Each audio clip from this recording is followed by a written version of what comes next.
Hello, and welcome everyone. It is me, Aaron, your Shien. I'm tired. Welcome back to Explorers of Eardsihimmle, where I, Shien, bring together several friends from across the internet, play a TTRPG show. I don't know why I was half expecting to see your glasses half askew on your face when you go, I'm tired. For those of you wondering, when we're recording this is the day before we move over to the proper studio area. So we've spent all last week getting the house ready to go and dealing with difficult contractors. And adulting. It's hard. But we're nearly there. Yeah, so with that in mind, I think it's a good time to play some Dungeons and Dragons.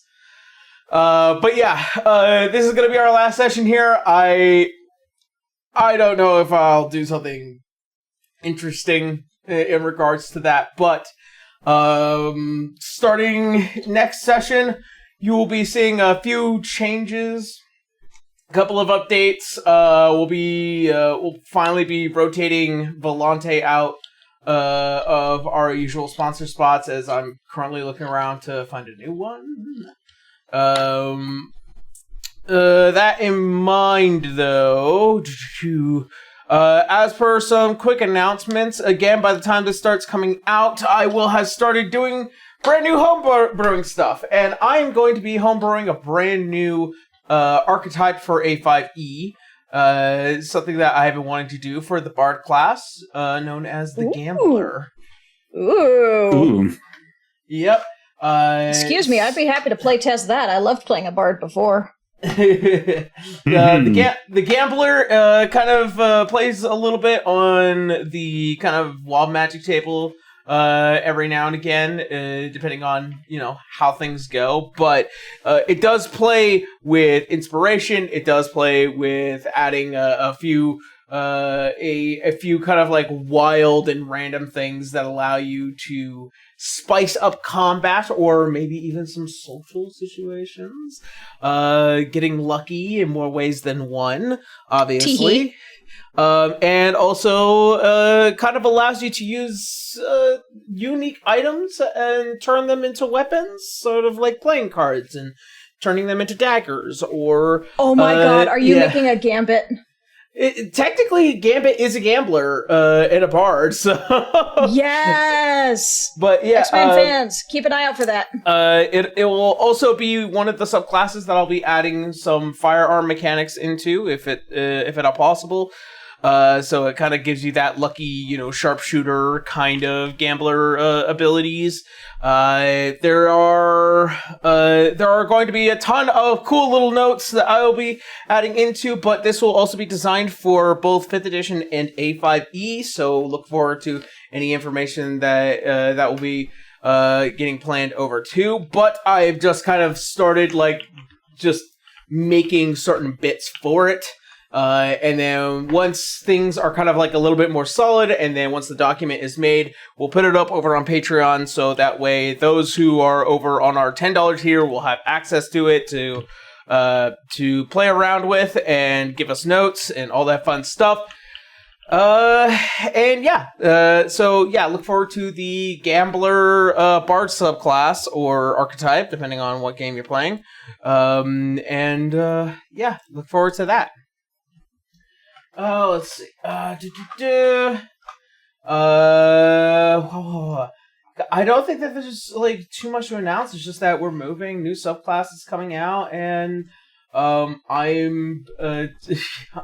just gonna power through today. I'm powering through today. I have so much sugar in my system right now. All right. So that being said, I'm gonna leave it off to you, Kendra, to do the sponsor reads. Alrighty, well, hey, let's get started with EN Publishing. We are using the Level Up Advanced 5th edition for this game, and so far, I've really enjoyed it. I think it's really fun. And I believe they have the sheet over on Roll20 if you want to try it out there, but I believe there's also an expansion over on Foundry that we're going to be going over to maybe at some point. Shrug, maybe. That will be next week, or next session. We'll be on There you go. Foundry. Yeah. So we'll be playtesting the one on Foundry and giving them both a side-by-side comparison. But so far, Level Up Advanced 5th Edition has been really fun. We've been able to do so much in advancing our own characters, doing a little bit of class customization, as well as Aaron's been able to really expand on the world and just dig the hole even deeper on how far this story goes. So, yeah, I saw that smile. I saw that, bud. Queh. But aside from in publishing, we have D&T. They specialize in delicious teas and tea accessories. Green, herbal, black. They got specialty teas of the month. They've got a dragon tea series, tea infusers, tumblers, mugs. You name it, if it's related to tea, they probably have it, or they're going to get it very soon. So go give them a visit. You can find them and Ian Publishing down in the links below, and you should be able to use a discount code with them to save a little bit and send us a little bit back. And last but not least, this is going to be the last episode where we mentioned Volante Design. We are going to very much miss these guys, but they have some excellent style. They've made so many cool clothes, and they've got some things that are still available on sale as of this recording. No guarantees if they're going to be there by the time you get there, but they're huge sales, lots of cool clothes for all sorts of sizes. And unfortunately, Aaron isn't really sporting one of their outfits today, but hey, their vests and shirts are very, very, very slick, very neat, very tidy looking, very modern and sleek. So if you want, go check out Volante Design. If you can, please support them. They're closing their doors, and unfortunately, once those designs are gone, they are gone. So Volante is also in the description below, so give them a checkout and tell them we sent you. All right. Well then, that being said, I think we're ready to get on into today's session. Yes. I mean, I can't think of anything else to mention or announce right now. All right, sounds good. Well then, that being said, let us go ahead and get on into today's session of Age of Exodus.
Alrighty, so where we had last left off. As our adventurers make their way into the Shadowlands in order to save the people that have been abducted by these violent Gnoll raid parties. And as well as some inter-party revelations. Begin the descent into darkness. Upon defeating the outside guard of this Gnoll cave within the Shadowlands, you will find yourselves saving a group of people and allowing them to be led out to their safety. However, the individual known as Captain Firefly still has some relatively unfinished business with the also sudden reveal of Kalimdor Falsi, a guardian of the Winter Duchy who appears before you all in a curious state of affairs.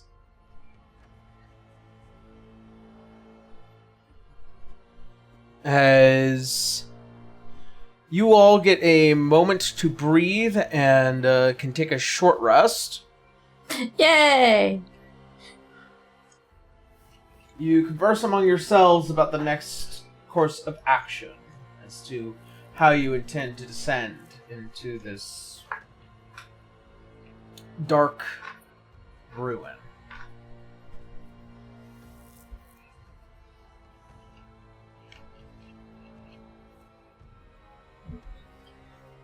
Would this descent be a really narrow kind of a staircase kind of thing where we have to go single file, or can we go like 2 by 2, or? As far as you guys know, it is a ladder in a hole. Alright. One at a time. Oh boy, okay. Alright. I'll go ahead if you want again. Well, I mean, while you're taking a short rest, you don't have to descend to it now. No, I'm just saying eventually in the order of things. Yeah. I don't think sorcerers get anything back on short rests. No, sadly we don't. We can Okay. use our hit. We can use our hit die. But Yeah, that's about all I did. Yeah. I did convert some spell slots into spell points. you know what? I think I'll use a hit die as well. I'll just use one for now. Just spruce myself up a little bit. Yeah, top myself off. Oh, nice. That's a good roll. Nah, yeah, that was just checking. My other things are also long rest as well. Womp womp. It's gonna be as good as it's gonna get. Alright. Well, you guys take this next hour. You can discuss among yourselves. Also, I guess, Yeah. but also get introduced to apparently Eardsihimmle. I was going to say. Like that. Yes. Okay, Briar's going to have lots to ask him. And she's going to want to introduce him to, all her new friends / acquaintances, whichever heard it. She said friends. whichever she's feeling at the moment. Yep. I heard it. Is there ever any doubt? I said it as a player. But yeah, throughout this time, Juris is probably going to be just using dancing lights to brighten things up every now and again. It only lasts about a minute, but just to keep an eye out. Yeah. Thank goodness it's a cantrip. But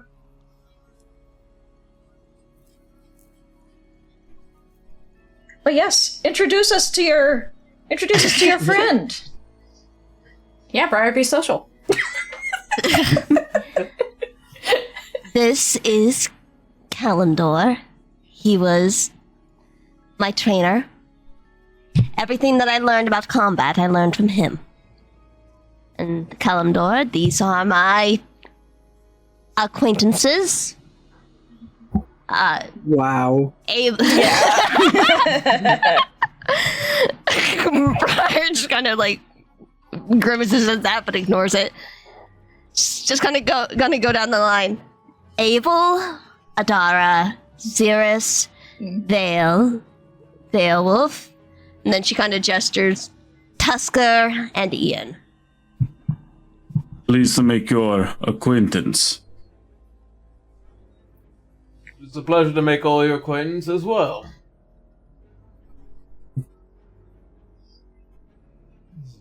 As he kind of just gets a look at all of you. And it's just as Kalimdor kind of just leans towards you, Briar, just all is that man blue? Blue! Actually, he's a lovely shade of lavender. Kalimdor, I don't know if you know, but it is very rude to discuss someone's skin color in this plane. Can't just ask that. You can't just ask You why can just ask someone's people why they're blue. blue. You can't just ask someone why they're blue. It's just that scene from God of War. Boy! Adara's trying her best not to laugh. Right. So how did you end up here? Well, it wasn't too long ago, but I had walked through the World Tree in Faveris in order to try and find you, my lady. Things had grown frustrating with Lorraine, and she discovered my role involving you. Oh, gods. She found out that you helped me. That is correct. This lady really sounds like a piece of work. She is. So when I found myself trying to reach one of the ports, unfortunately, no ship was willing to head to Al-Anon at the moment. And that's when I found Captain Firefly here. And So you provided him passage? Sirs will ask to Firefly. yeah, from one cousin to another.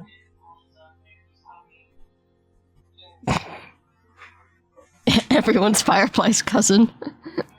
We're not. It's just... Listen. Just because we're all Fire Genasi doesn't mean we're related on some level. I think they're just using it as a turn of phrase. It is. Well, he did offer me quite a bit of money in order to do so. However, in the attempt to try and make our way through the strait, I might have accidentally crossed a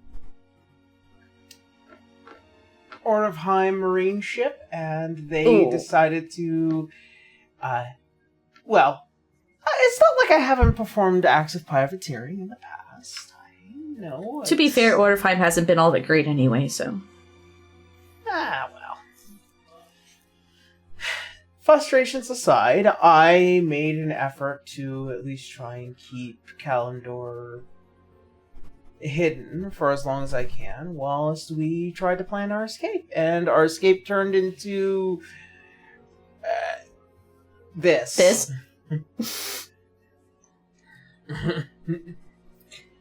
Kalendor, I'm so sorry. I didn't mean for you to get dragged into this because you helped me.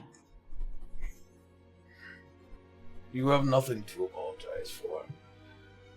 I did exactly what any guardian of the duchy would do.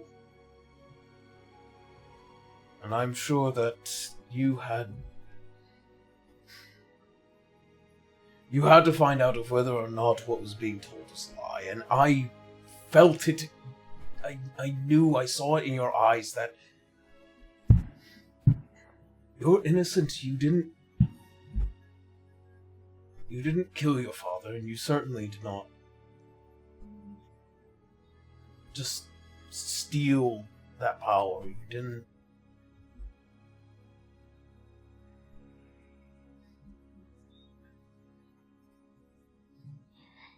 He's kind of like looking at everybody else. There's something that's like kind of holding him back from saying something. You can Insight check. Yeah, you can kind of tell, Briar. He's more open to you. As for the rest of you, we're strangers, so like, makes I'll sense. I'll step away, like if this is private. 21. Granted, it's like, do we have a choice of bloody hallway number 1, bloody hallway number 2? Briar's not gonna, like, dismiss anyone. I feel like at this point she's like, fuck it, you know? We ball.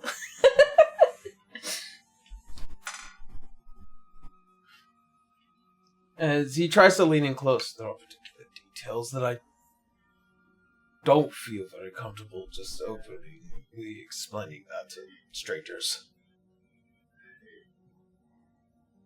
I trust them, Kalimdor. These people have proven to be honorable, and they've kept me safe.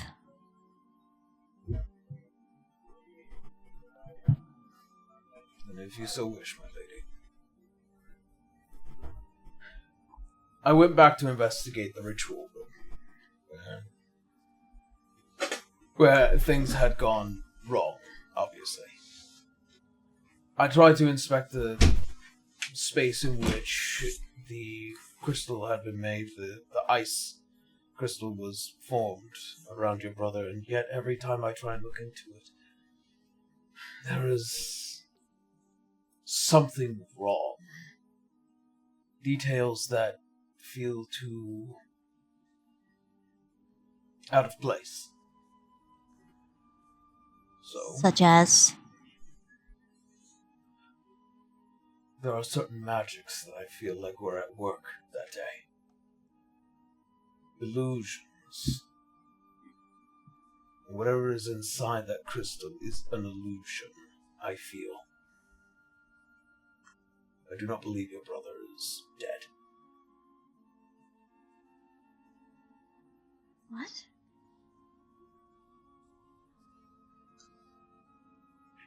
EM question. Do I still hear the static whenever the brother is brought up? I thought it was only when the name was When said. the name is said. He hasn't said Gotcha. the name at all.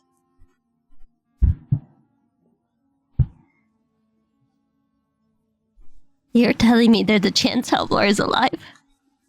Now you hear the static. That's what. Gotcha. Weird. Because it happened to the rest of us too, didn't it? I believe... If I remember right, Beowulf, when he hears about him, there is static, and when Beowulf speaks about him, we hear static. Yeah.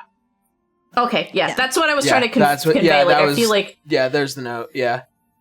yeah. So, like, when it happens, the rest of us are like, weird. Like, that's just so weird. Mm-hmm. Only when it's coming from Beowulf. Yeah. When it's coming from Briar, you can kind of hear it. Yeah. You do hear it. And as he nods, I have a feeling that the current state of affairs, especially the panic that Moraine has been in, has caused me to believe that she might have had something to do with it. When I initially confronted her of it, she made it quite clear, considering that my higher position was not right for her to court, and reduced me to menial tasks. That's not suspicious at all. No, I not in the was slightest. loyal. Completely normal behavior. I was loyal Wouldn't to Lord put it Cassel, past her. so- I was more loyal to Lord Cassel than I would be to Moraine. I also believe that there is something wrong with the kingdom. This is recent events, right? As recent as the past couple of weeks? Sure. No, like, everything that happened was in the past, like, month or so that happened, like, when we all kind of met up, so... Knowing that I know that our parents know also, apparently, Briar's dad, I don't think they would know something was up. Like, everything was pretty, I guess, normal until shit exploded, so... I mean, yeah. But, like, So? I'm not referencing a timeline on purpose here. Okay, yeah, Because no, it's just... Faerel. That is true. That is very true. But, no, it's just the thought of the twins probably going, our dad met this man. Maybe he would know of something or heard something about this woman without the bias. But nah. Might have, who knows? We can check that out later.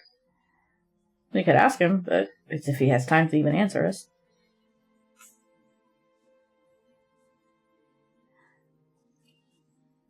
Either which way. The kingdom has slowly begun to show its wounds of the change of power. And as such, I revealed my hand too early out of emotional concern.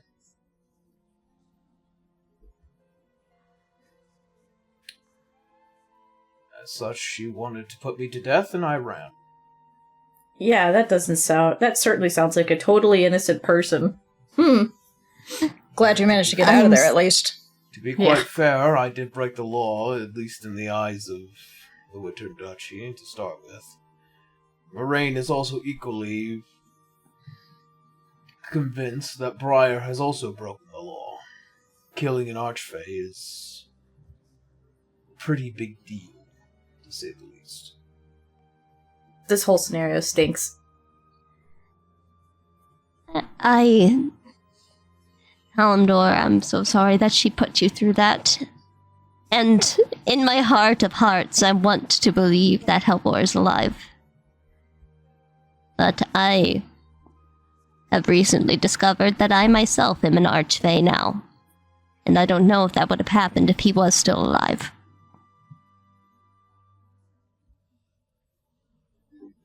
As he kind of... It would have.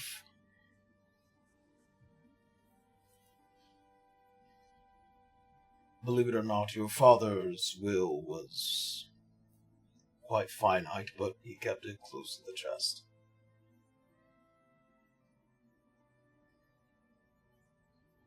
You being the firstborn, as well as being the one who we wanted to train, to stand on your own, to not rely on the power of Fenrir.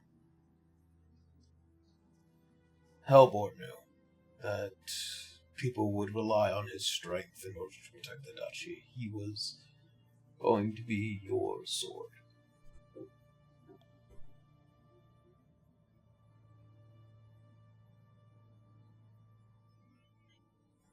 Your father had planned this well in ahead. He wanted you to lead the duchy in due time. But he needed the strength of Fenrir first.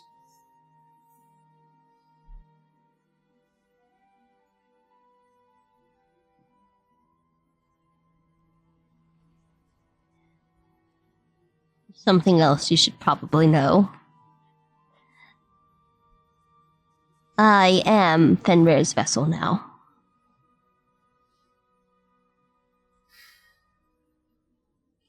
It is as I feared.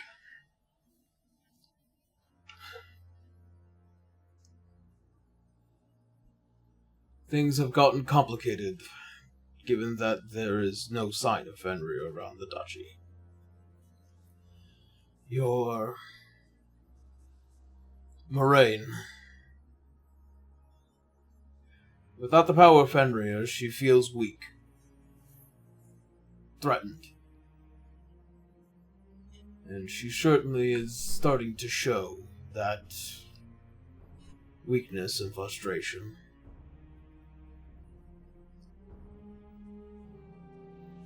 She's holding on to the kingdom at its barest of limits. But if we do not act soon, I fear that she might turn to darker methods to maintaining that power.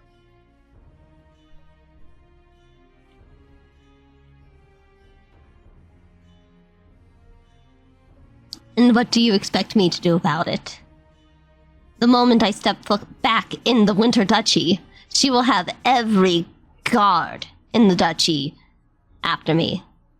Toss me again in prison, if not execute me on the spot.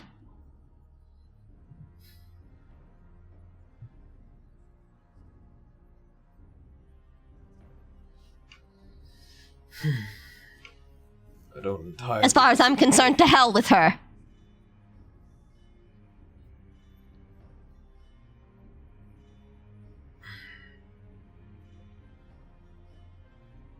As he looks up to the rest of you and then back to you, Briar.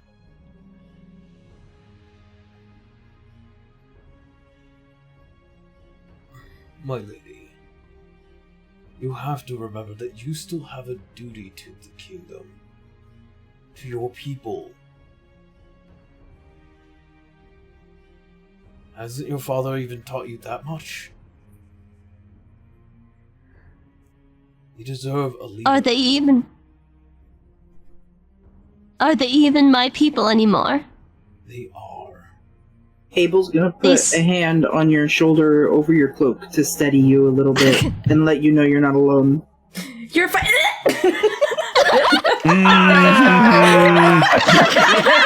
Over the cloak.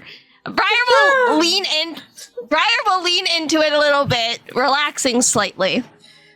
Adara just look at the gunblade in her hand and then look back at Briar going, technically, we're supposed to be protecting those of royalty, so in some weird, non-signed contractual way, I'm signed up. See as Ian I have no kind of qualms helping steps up out. a bit. You too, buddy. Yeah, as he kind of steps over, it's just like, oh, I made an agreement with you so far. I intend to keep it. And Kalendor looks at him, and then back to you. Adara is trying not to grin too much. Like, Briar goes stone-faced. She doesn't want to show anything. She doesn't want to give away nothing.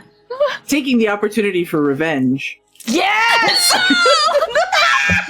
Abel is going to point with his thumb back at Ian and go, "Oh yeah, her warlock." Briar turns to Abel and just gives him the dirtiest look, And scowling he deeply. grins right back at her. He grins right Adara back at her. is laughing out loud now. You've already made a pact with a mortal soul. And it's just like he It says was. that with almost a little bit of like, how dare this dog? Hey, It was an accident. I didn't know what I was, and he didn't know that he was making an agreement with an archfey. It was a complete accident. Ian over just like kind of it's like, well, that's a little sad. I was kind of hoping, but you know. aww. You can detect what it emotionally was. he is a little hurt. Just like, I don't want to Ouch. hear that I was a mistake.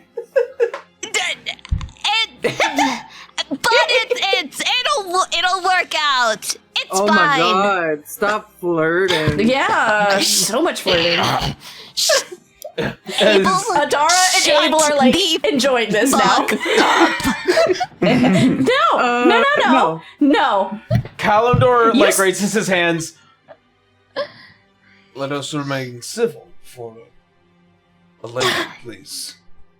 We're just lightening the mood, honestly. This is really heavy. We're in a dark room covered in blood. Could you blame us? To be fair, they wouldn't be doing this if they didn't like Briar, so. Briar does kind of preen at that, though, the be civil in front of the lady. Yes, Your Highness. I like the sound of that. See, I told you have a type. And walks Yeah, away. I'm not saying that. Right. Either which way.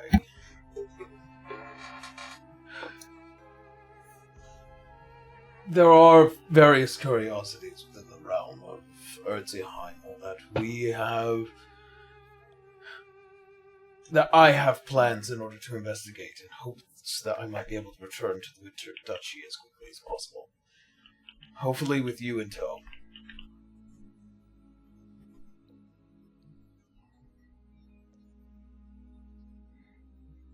You did me a great favor, and I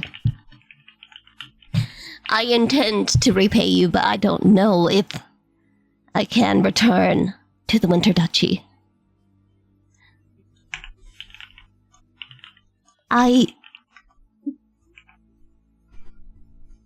didn't give me a chance to speak, to explain myself.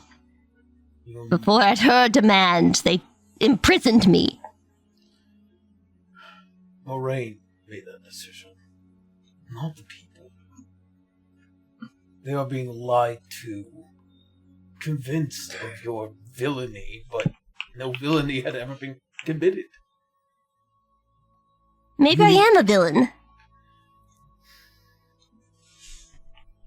What if I did it, Kalimdor? What then? What if you've wasted your time? I do not believe that. I feel like you're believing what she wants you to believe, and that's just gonna let her win, and that's not great.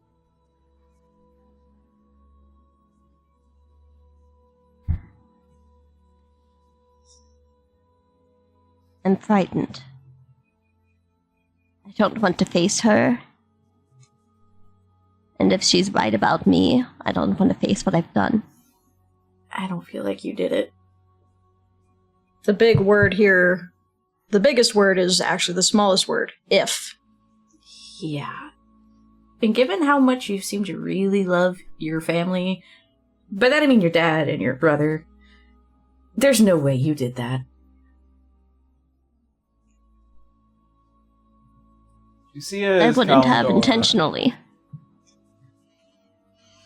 You see as Kalimdor as he lowers himself to his knee as he stares up to you as a soldier would, as a knight would to their queen.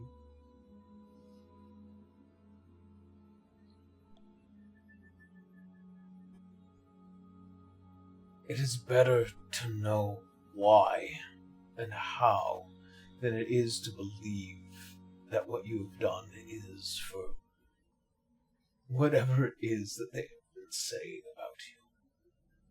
I do not believe you have a single dark thought or a single evil bone in your body, my lady.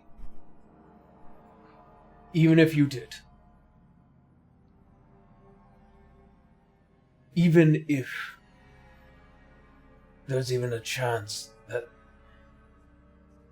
what had transpired in that room is true.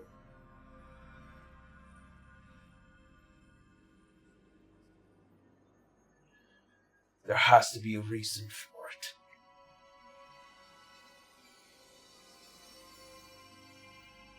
There has to be an explanation.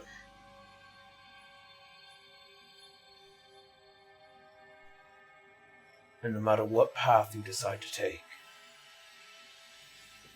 I will still follow you to the end.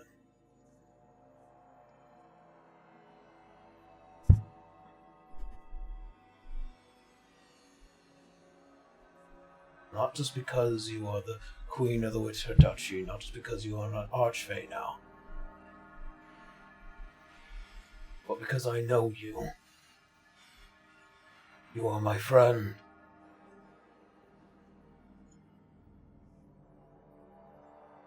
And I know that you did not do this out of malice or hatred in your heart.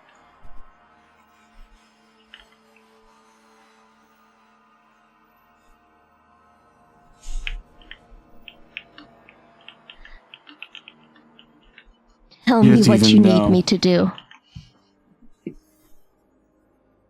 Sorry, go ahead, Wolf. No, go ahead. No, you! No, you! No, you! No, No, you!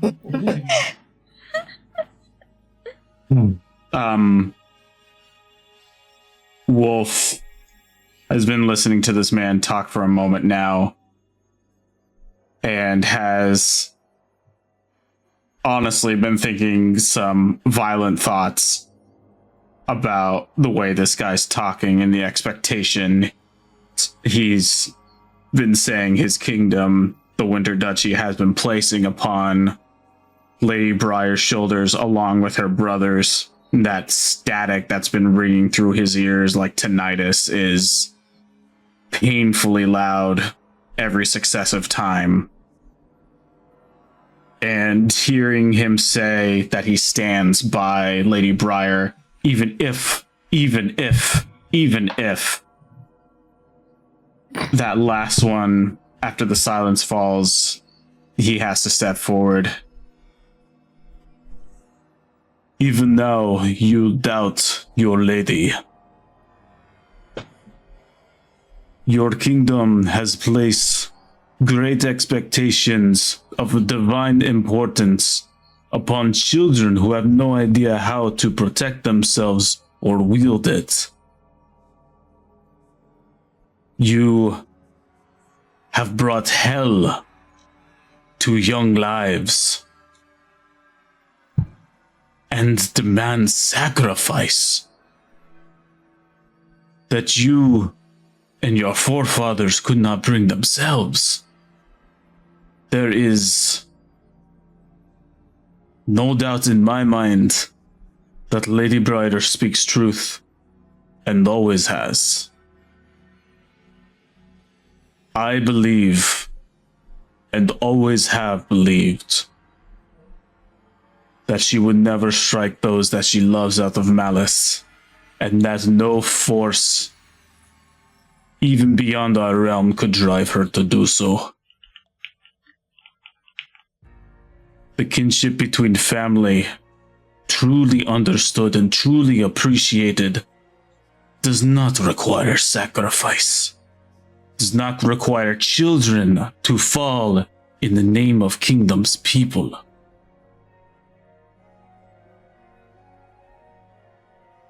This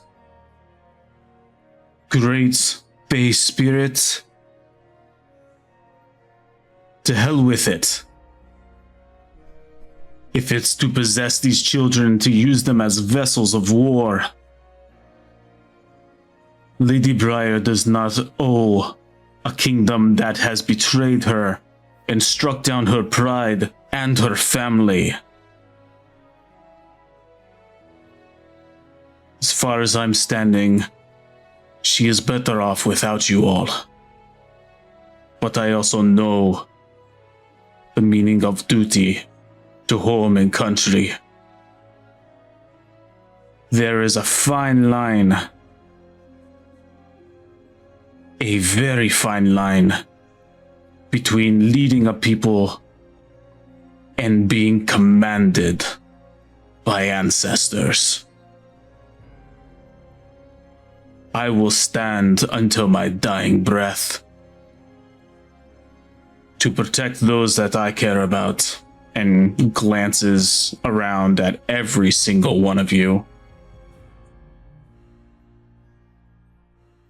And I will stay by Lady Briar's side, even if it costs me my life, but because that is my choice, not because it is the expectation of some kingdom or divine order.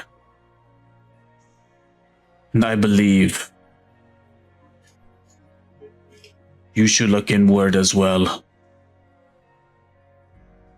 and think twice of what you also expect of these children, and what you have robbed them of. There is a twist in the face to that.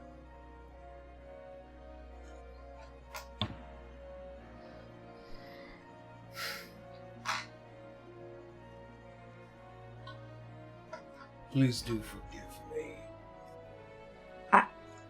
Bayo. I'm so sorry, Aaron, you're not talking You're to The so music's low. overpowering you. Please do forgive me, Wolf. I do believe quite clearly you do not understand the complicated nature of my kingdom, of our kingdom, of what it is that we have faced in such a short amount of time. Believe what you wish to believe and defend who you wish to defend. I speak to the Queen of the Duchy in hopes that she might continue to help and protect it, as all Fellwoods have. But that is her choice. Briar kind of There- cringes at that. Her shoulders kind of slump. As he says, as all Fellwoods have. She quickly glances to Wolf. Kalimdor means well. He is the only one who did believe me. He's the one who broke me out of my prison and helped me escape.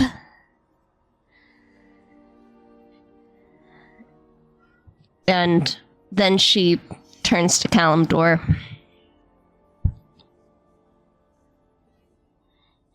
Tell me what I must do.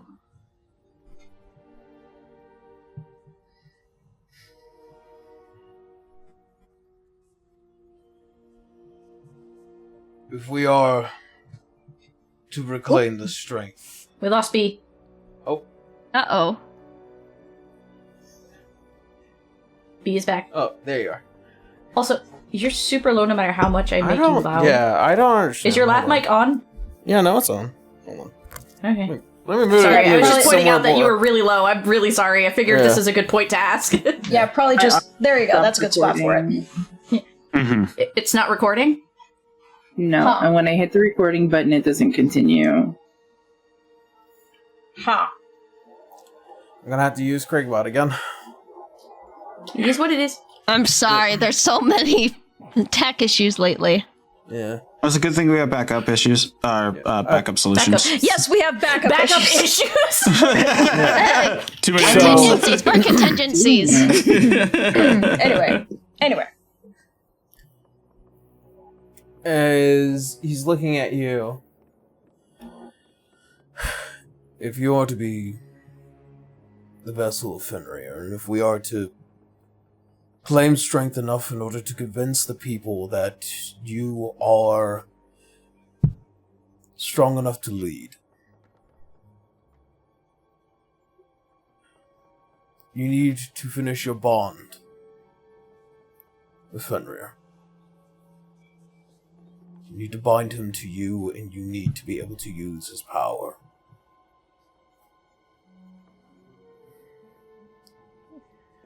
Well, how do I do that? That part of the ritual remains a mystery to me.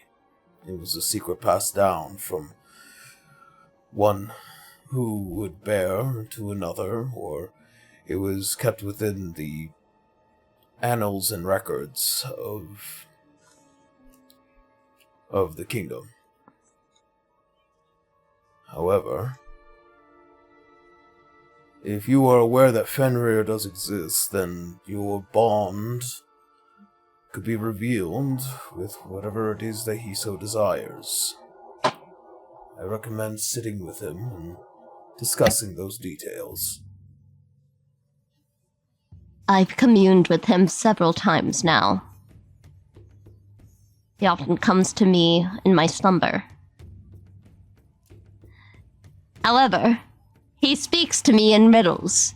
He says to me that I have his claws, but that I need his fangs, whatever that means.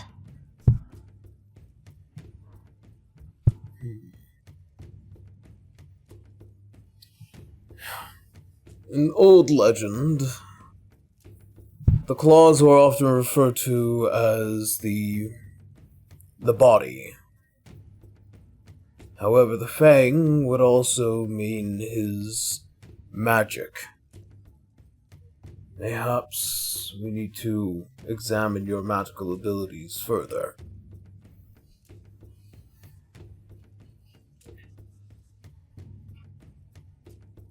How?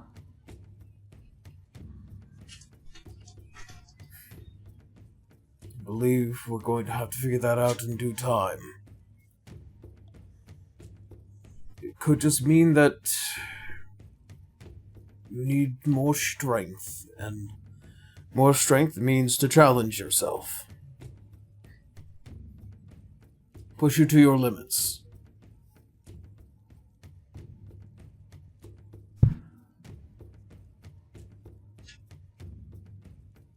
Well, that certainly hasn't been an issue as of late. I can tell. You stand straighter, and it seems you're a little bit more alert than you were then. Something I can say is genuinely impressive. I tend to fall on my ass less nowadays. That's good. That gets a snicker out of Cirrus. Well done. As far as what else needs to be handled, I think there will be a time in order to do this, but I believe we at least have about a year before things truly start getting bad.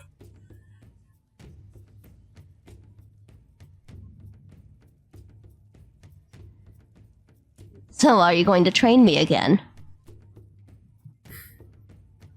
I'd completed a great deal of your combat training, but your magical training does need excessive work. So, I suppose that will be what my role is moving forward. In the meantime, I've made contact with the Dawnland Kingdom. The Archfey there. Helena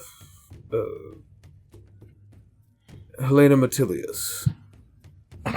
She has provided me a modicum of support in terms of information, and I intend to keep using that. However, it might mean having to have me travel to the northern area of Alanon, a Drakovania kingdom.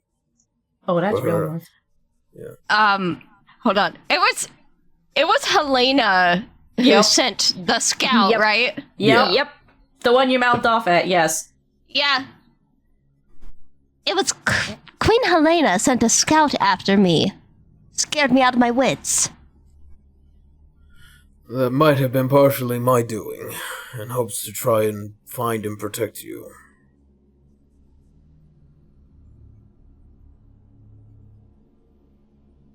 However, that took quite a long time, then.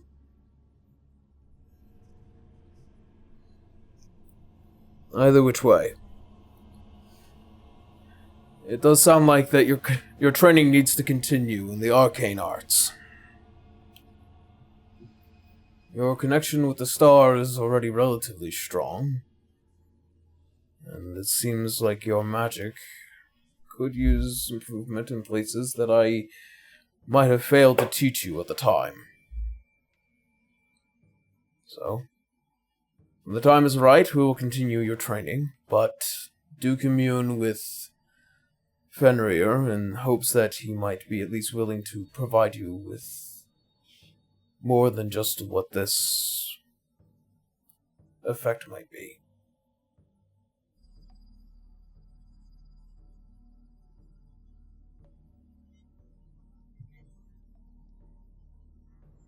Well, he certainly has not been a help yet, so it will be good to see what powers he may actually be able to provide.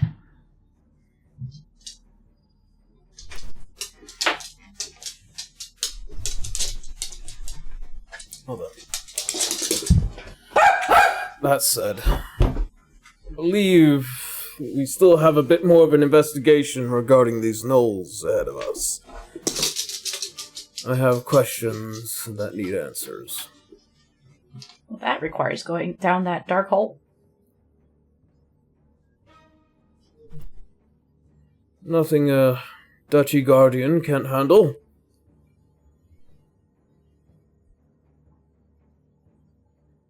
Nothing a group of ragtag adventurers and maybe a couple extra hands could do. I mean, Wouldn't be the first time we go blind to the bottom of a dungeon. At least we're not falling into water this time. Yeah, this time we know we're going down. I'd rather not the surprise of falling through a hole again.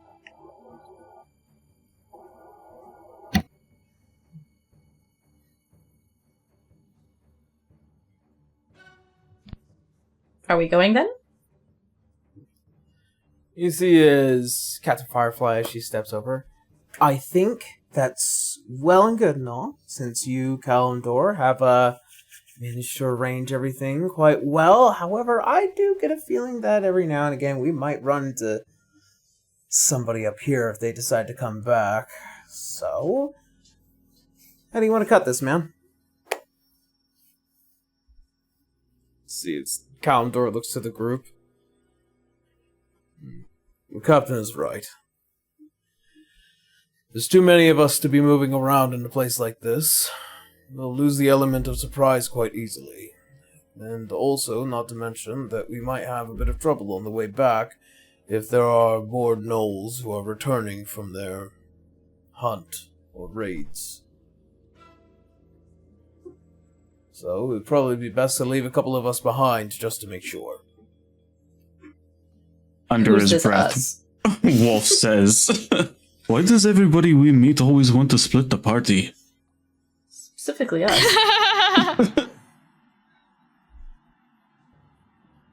Well, there are 4 NPCs to choose from if you wish to take 2 of them. So what are we feeling like? Do we want to do a bit more range damage? Do we want to do more upfront, up-close damage, given we're in a cave?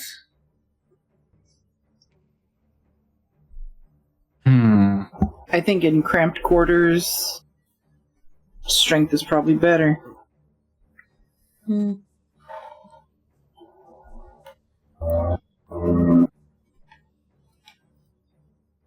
I'm pretty sure Captain Firefly has a word or two to say down there, so... Yeah. Well, here's where your guys' choices come down to. Yep. You have Tusker, who is a Oathbreaker Paladin.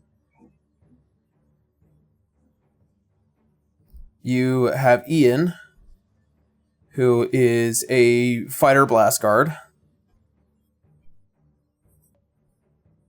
I actually have a suggestion about that. You I know have, your connection between the two of you is a little weird for you, but technically, if something, say, were to go on upstairs, could you not feel that between the two of you?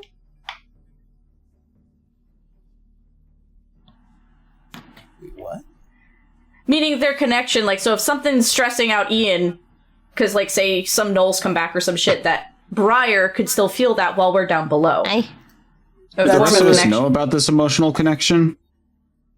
We did talk about it a bit. Yeah. Okay. Briar will kind of say, it is somewhat random. I don't know that I could, sense everything.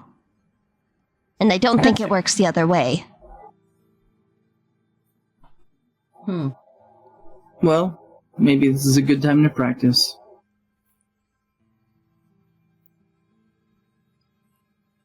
And it'd be a good way for you to pinpoint this bond of yours. It's a suggestion, but it's up to you. And she points at Ian in this case. Briar will also look at Ian. What do you say? Well, you guys already have a Blast Guard on the way down. You have a form of a guard. We don't have Ian, though. You do have Adara, and that's what's important. Okay, I was bowing at the bat for you, but okay. I'm trying to be efficient here. It's already pretty dark, especially for me, and if I need to be moving around with the light the entire time, that might alert some of the other gnolls. That's right. Kalimdor, do you have good night vision? Or dark vision at the very least? Night vision. Sorry. His eyes just glow green. I do have the ability to see into the dark, yes. To a limit, of course, but yes. Okay. And are you able to light up the dark in case Ian needs to aim at something? That is something I can do, yes. Does Ian and Tusker have those little... I keep forgetting what they're called. Basically our cell phones in this world. I'm so sorry. Ian definitely has one. Tusker absolutely has one. Okay, good. Sending stones. So in-game, Adara would be like, you have one of these, right? And she'll hold up hers. So if anything should happen... Well, I'm not sure if they work here, but we'll see. Just in case. Well, it didn't work when I tried to reach out to Ignis. Outside world. We're talking about in here. Yeah, it may just be a case that it doesn't work between worlds, but maybe it will work in the same realm. So you can give it a test run if you want. Go for it. Like, we're standing right here. We should be able to hear it.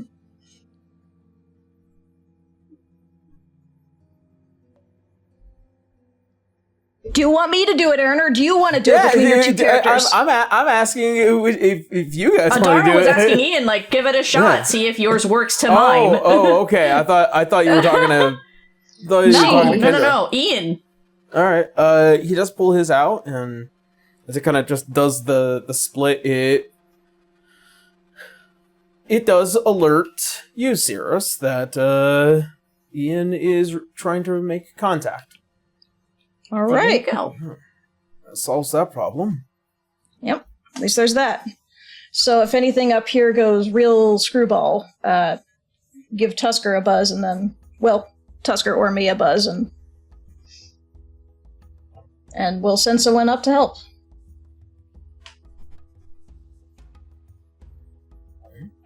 Sound like a good plan, everyone?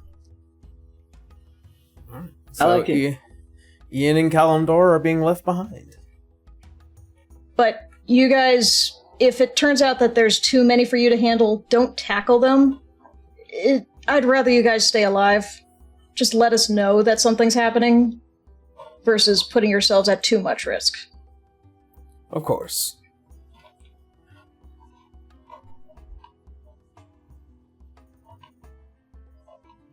Alrighty, I guess we're good to go then? And you see as Tusker walks over, this will be quite interesting. Indeed it will, and you are not going to be the one leading us. I'm sorry, I don't want your clanking boots alerting everybody. That's quite fair. And you see as Firefly, well, if you put me out front, I can at least do some scouting. Not like anybody can catch me anyways in the dark.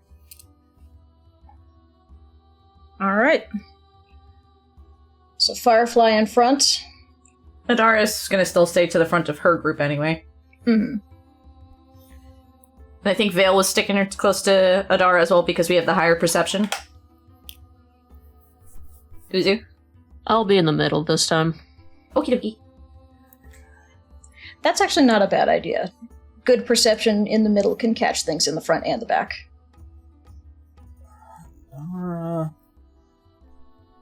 I think we can... B, are you good with having Abel sit towards the back?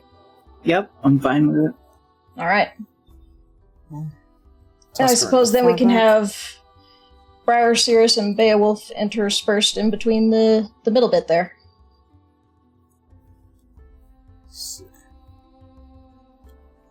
Sounds good to me.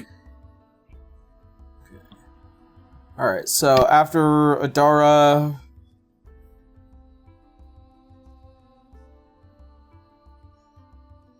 Oh, we can put Briar. Briar. And then after Briar... Cirrus or Beowulf? Well, no, you said you're sticking in the middle. I'm trying to figure out Oh, you already who... put me somewhere? Okay. No, Yeah, I am putting you right in the middle. You have claimed your seat on the bus. I know, I just didn't know I was written down yet. Yeah, no, you're Beowulf fine. can be a little less squishy, so I think it may be better to have Beowulf then right after. Adara just has too much PTSD of being in the back of the group right now still. Veil, and then Veil, and then... That's okay. I got it. That shit Cirrus. sucked. Okay. Alrighty. Onward. Down you the ladder. all- as you all make your descent down the ladder, find yourselves further into the dark.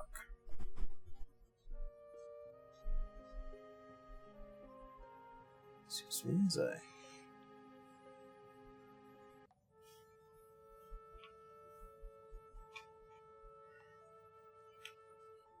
As you descend,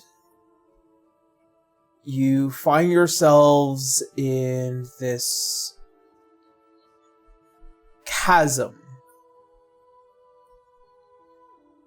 that splits between the entrance into the further depths.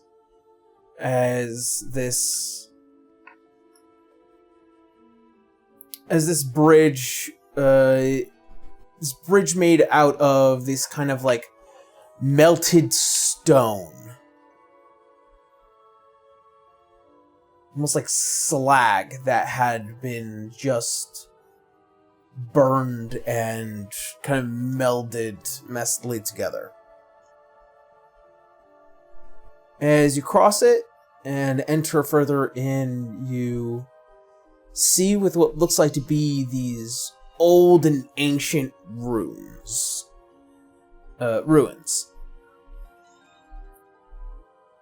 And along the walls, to those that can see with the exception of Beowulf, you see that there are paintings and details, works of ancient arts.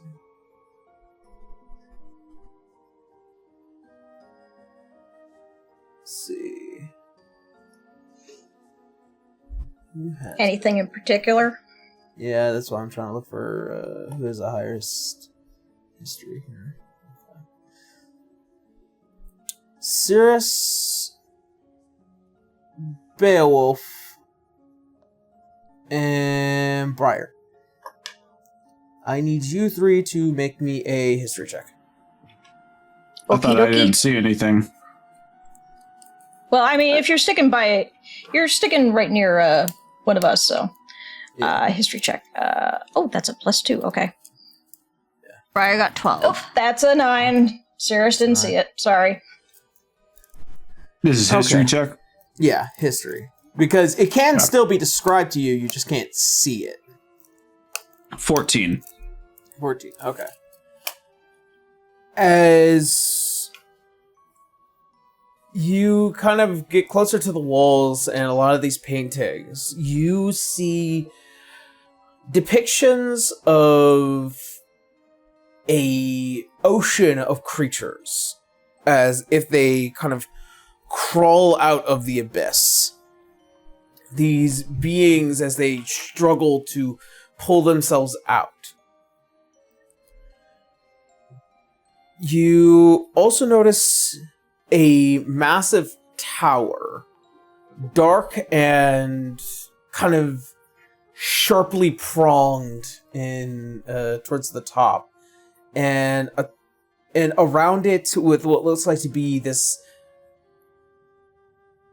circle, or this kind of like multiple circles, as if it kind of like wraps around it, of this kind of energy, this shape, and a figure that kind of sits in the center of it. Someone powerful. And this is one of the very few walls within this ancient ruin that doesn't seem like it's been touched, especially for gnolls.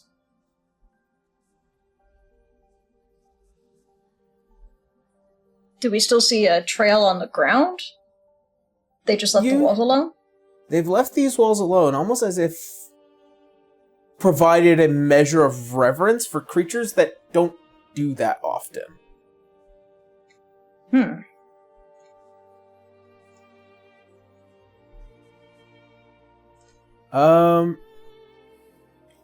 see. Who has it?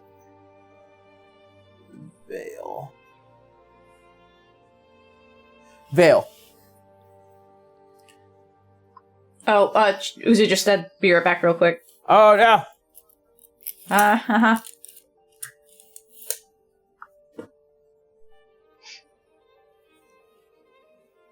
Anyone else you can talk to in the meantime? No, because this is specifically a language that they... She's back. Yeah.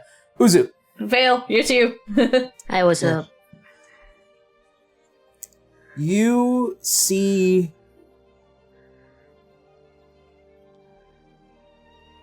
words of primordial carved into the side of these murals. You see words like Angramanyu, the Dark One, the Whispered King, the Lich, the One to Return. And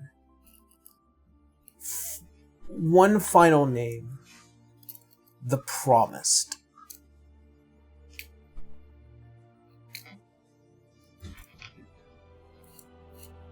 She'll read this out to everyone.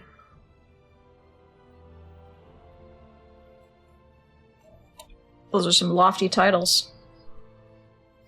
The Lich one Dangerous stands out. ones. Yes.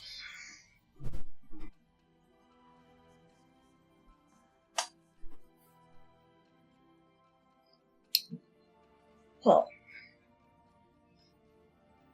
Something seems to be forcing indoctrination amongst the Gnolls.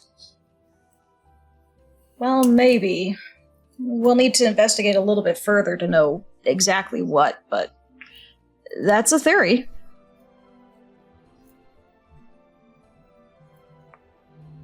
Perhaps a religious group is organizing them, at the very least.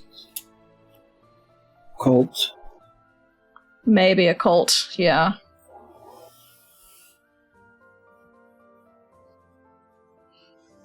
It's not impossible.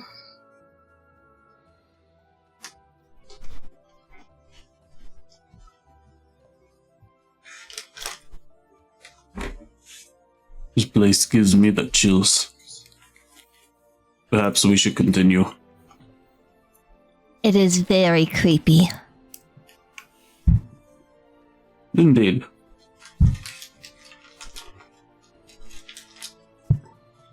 Do we want to see if any of the books carry information that might help us? Take them with us? I can definitely cross-reference some of these a bit later. It might be worthwhile to our investigation. Yeah. Agreed. Let's double check none of these books are, have anything special attached. We don't want to trip any traps. What books? I don't know, when you mentioned books, for some reason I got books stuck in my head. I thought you said titles. No, titles for, there are titles written on the wall. Which I Vale... misunderstood. Yeah. Barbarian. Does the barbarian thing. I'm doing my best. You're doing great, B. You're doing great. You You're even doing confused fine, me. honey. Good job. Well, yes. Anyway, Cirrus will proceed to note down everything he can. He'll write the translations as well as the runes and letters themselves. There may be keys to it. But something does attach a lot of these images to something that you can probably reference back to later, but yeah. titles and names, and Vale. Mm-hmm.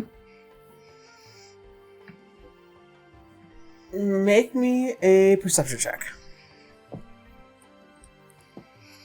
Okay.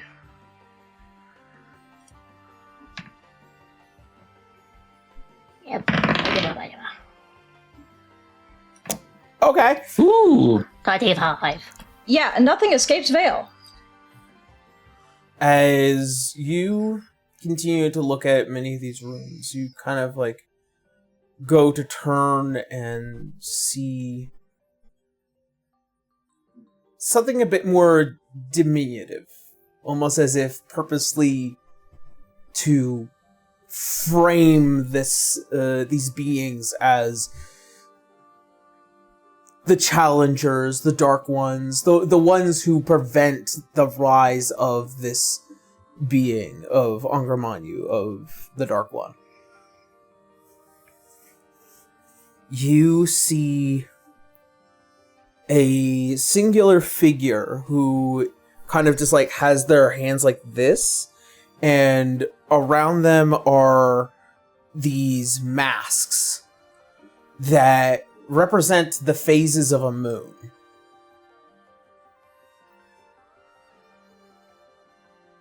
And under that, in Primordial, it reads the Lords of Hollow.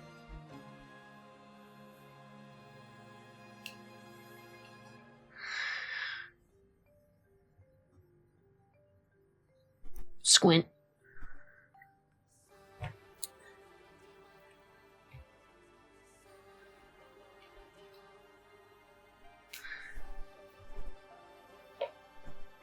Do I know what that is?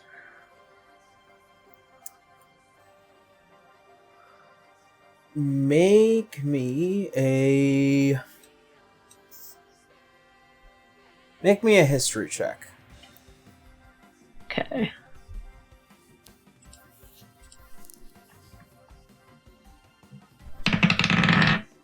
Oh no. Oh, no. There is an itch to say that there is something there, as it is a long foregone memory when things were happening. He just kind of But places a hand on her forehead. You good, Vale?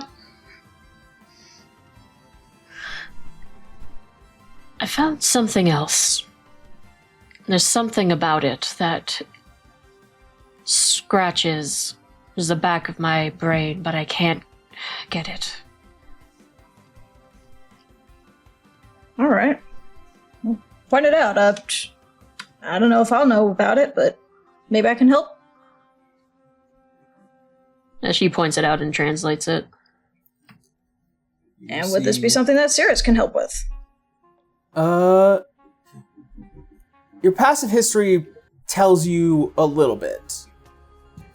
Given your research and being a collegiate, you have found yourself probably peering into the legends of the Lords of Hollow from, ancient times. These were beings that were the guards of the Shadowlands. Like, these were the people that were, like, revered as keeping the Shadowlands to the Shadowlands. These knights of yore, they... if something tried to escape the Shadowlands, the Lords of Hollow would appear and drag them back into the depths of the Shadowlands. Very rarely is the Lords of Hollow, like, actually, like, named, but they were many, and since then, the mystery of the Lords of Hollow has remained a mystery. Like, nobody has seen a Lord of Hollow, nobody's ever met a Lord of Hollow. Well, Cirrus will certainly tell what he knows of this tale, then, to everyone around who wants to listen.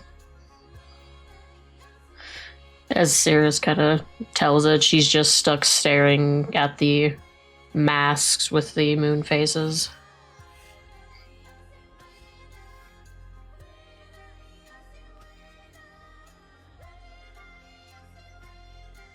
I'll need to see if I can find a copy of that book back when we get back to Kaer Morhath, but that's what I recall of the legend. There might be more to it.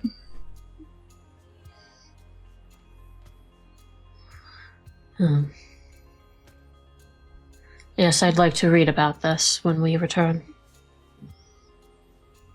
All right, we'll make a stop at the library then.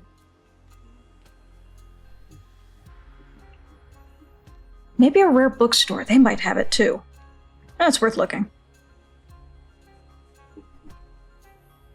There was one back in the town. Oh, back in the Boreal Grove? Mm-hmm. That's where I Alright. was with Briar when she picked up her naughty bits. Alright, My totally normal novels. Yeah, Totally like the one on normal the farm. naughty books. I'm going to go back and purchase another copy of that book. Just because you brought this up. I will set your whole room on fire. I don't well, care. anyway. I got ice. You can't do shit to me. Mm-hmm. Won't protect your books. Sirius will pinch the bridge of his nose. Neither of you are going to the bookstore if you're going to behave that way. Come on. He started it. He's gonna clap his hand on Sirius' shoulder and say, "Sorry, buddy. Didn't mean to get you involved." I have a feeling it would have happened no matter what. Fair enough. Sirius, did you know that Abel's parents are sexy? Sirius blinks. Well, I mean, Abel is a very attractive person. Not my type, but I can acknowledge he's handsome. Okay. I'm just being honest. Sirius, are you saying you wouldn't? I mean, now that I've gotten to know Abel, maybe, but we need to get to know each other better first. Why? I said we need to get to know each other. That's beyond the Slowest point. blink ever. Getting to beyond the know point. me means reading about how I was conceived? You can read about that's- how you were conceived? Briar has a shit-eating grin on her face. Abel's uncle wrote a book about the love story of his parents. And it looked delightful. But For those of you he that can took it see from his me and face, threw it he into looks the like he'll fire. I paid you for it. You did. You There's did. just this far But away you know look in what? Sirius's I might repurchase eyes. it. Just he's staring off into the middle nothing of the darkness. Are we done? Tusker looks get at outta you, here. by the way. Tusker looks at you. Sirius is like, what is your type? I'm just entertaining the thought. Oh. It's so dark here. Well, you know, I'm more a personality person than looks. What, Tusker, you interested? We can fix you up. Raised eyebrow. I'm not looking Yeah, for. Tusker, are you looking? I'm not looking for any romantic interest at the moment. We're in the middle of a dark hole, in the middle of the Shadowlands, descending deeper, and we're talking about dating. Romance comes from danger sometimes, Sirius. When the adrenaline gets pumping? Conception is nothing to be ashamed of. It is no. a beautiful No, thing no. to be brought into this world. Firefly and Adara are way up ahead going, I'm not turning around to face this. Yeah, His and parents Firefly, who has just been like disarming traps this entire time, and just like throwing pieces over the sides. Just don't look behind you. Just ignore it. Just ignore it. That's Yeah, Adara's like seriously, whispering to her. Sirius is The just, art okay. was lovely. They looked very in love, Abel. Your parents seemed incredibly happy. Cirrus You know- Cirrus cast dancing lights. You guys can stand here and talk for a minute. I'm going to catch up with them. Yeah, as like I'd be Firefly aboard just with like you. looks over towards you, Adara's like, oh, trust you, me, I've heard more than enough, especially from my own parents. Sorry. You know, I was only conceptualized by a god. Player talk. You could say that was how you were conceived. Yeah, that's what Wolf is playing on words. Yeah. I was conceptualized. I was molded. I didn't know the light until I was a man. Truly, though. I think I would have rather been conceptualized by a god than been the result of concept art for a book cover. By the way, was it your uncle who drew it? If so, does he take commissions? Would I know that? Would I know if he drew it? Does he draw? You know, it would be really funny if it was Eileen that actually did it. I have been practicing with paint and ink. And it's just like the most like beautiful painterly. It's just so like Xerxes just like, I love it. I love it. A little bit of the SpongeBob meme of just being No. naturally perfect at it. I don't think my uncle drew it. A shame. Well, let me know if you find out the artist. Why? What, Meanwhile, do you want a Xerxes commission can do of? stick figures. Ian? Briar just stares at him blankly, like, Hoping to get a commission of something a little bit more skin forward.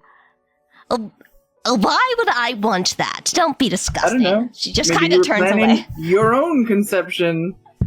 He's not. He's following her. Listen here. I don't know what sick thoughts you're getting. Did you guys But know that I you can just and a call certain- Ian at any moment and have him overhear this conversation? We're gonna probably get caught, by the way, Firefly. Come on. Briar ignores that, like, you're just trying to distract that you and a certain someone were talking about names. What's that about, huh? What do you mean?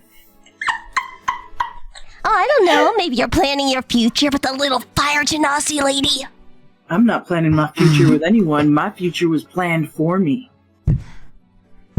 Youch. Anyways, I need everybody to roll me a brute stealth check. I fucking knew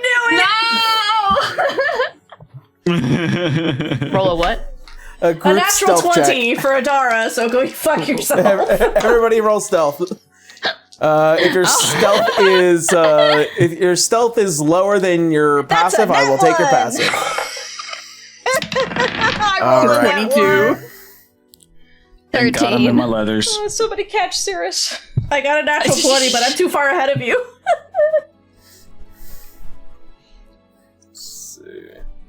Sarah's got a natural 1. 13 for Briar. 14 for Beowulf. Oh no, does Cirrus's boot fall 13. apart? Did you even roll for that? I haven't yet, but I have a feeling. It's a nat 1. I don't think I would have to roll for it at that Okay. point. Let's see. And then Vale is a 13. But you Man, have the last time I 14. got a nat 1 on a stealth. Yeah. Poor Tonelli, she really had to try to get out of that struggle. Maybe it's a group check. Wait, hold on. Is half plate disadvantage on stealth? Yes. No? Oh shit, hold on. So not the natural 20. Oops. Yeah, Here, half hold plate on. I think is. That's an 8. Never mind. Hold on. Let me double check for you. Because I don't want to like just like completely disregard a natural 20 here. You know what I mean? No, I understand, but I feel like we did this before and I had to roll at disadvantage. Let's see.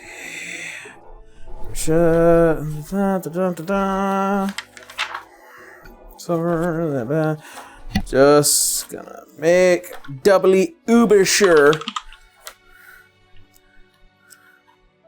Super cool.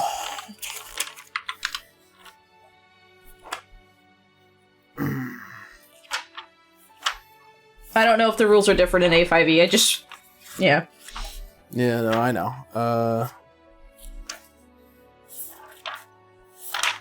What the heck? I'll just get moved around. Math is math. Math is math. Let's see. Let's see. Armor. Well, all I see here is half-plate. that half plate is a bulky armor, but Let's see. It is medium, low maintenance. Yeah, it does have disadvantage on stealth. So it's an 8. Yeah, okay. Sorry guys. I don't want to cheat. No, that's fine. for Tusker. It happens. 7. Thanks, Tusker, please natural roll 20. well. You were lovely while you 6. existed. Tusker has a 6, and Oh boy.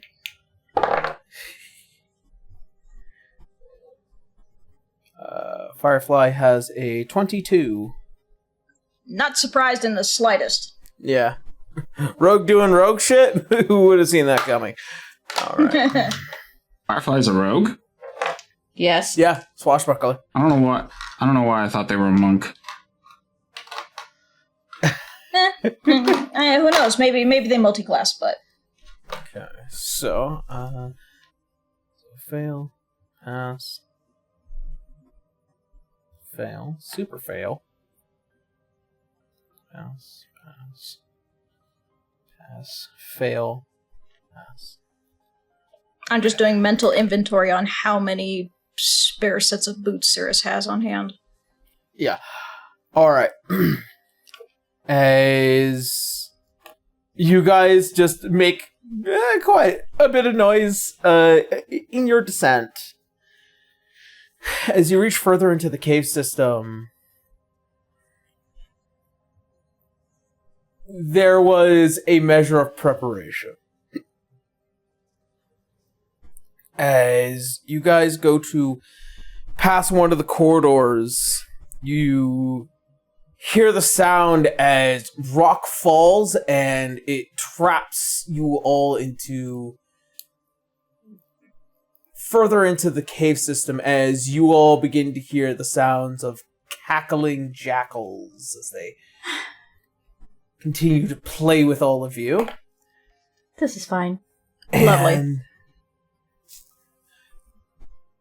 you all feel a slight shift in the air as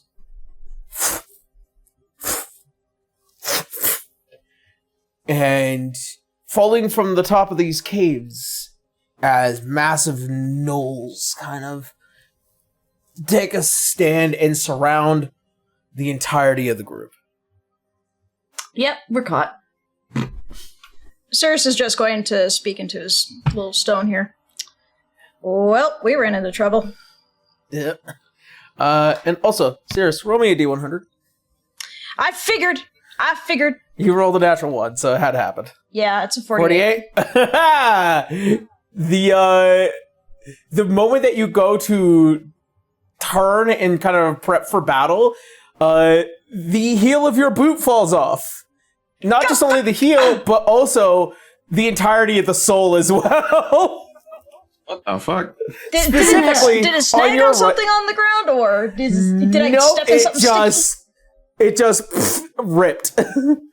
I swear to God, these frickin' boots. It cover me. I gotta grab something real quick. He'll reach into his Dude, vault buy real new quick. ones. And Get yourself with a new that, pair. with that, I'm gonna need you all to roll me initiative.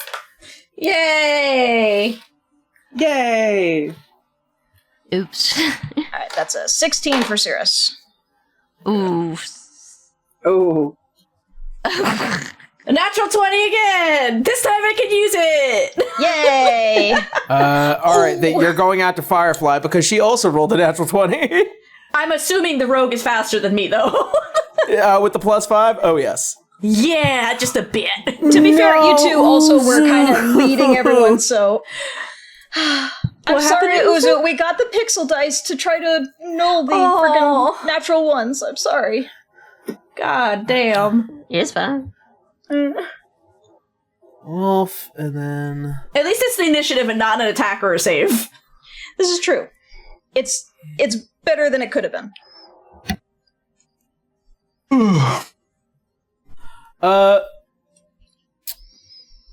B, is your dexterity score lower than Briar's? What's your dexterity score? Dex is a 14. Okay, yours is higher than mine. Mine's 13. Okay. Okay. Oh, and then Briar.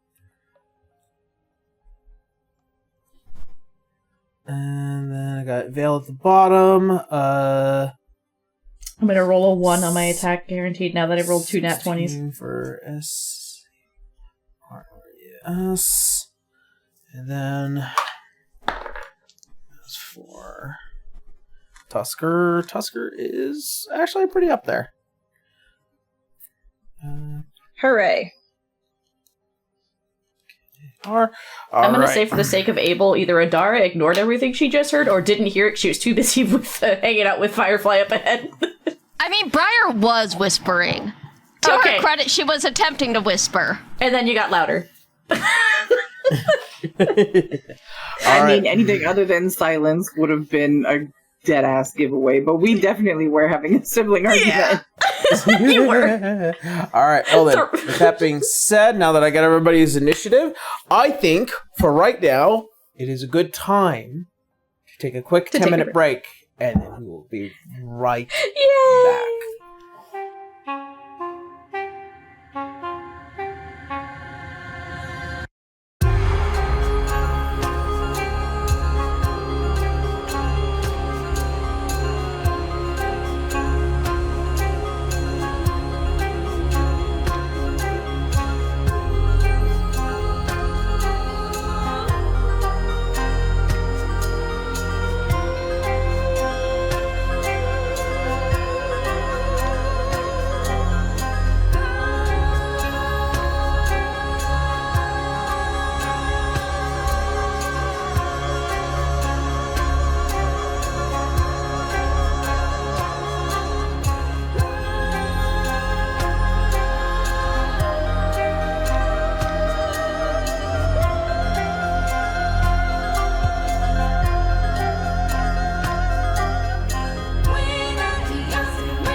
welcome back, everyone.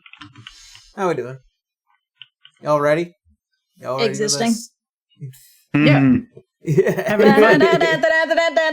I knew where you were going. Yeah. Y'all ready for this? All right. So, with that being said, I think it's time for us to go ahead and start jumping onto a wee bit of combat. Let us go ahead and just.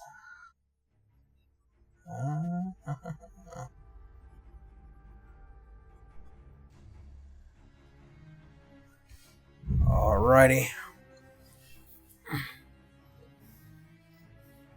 Woo!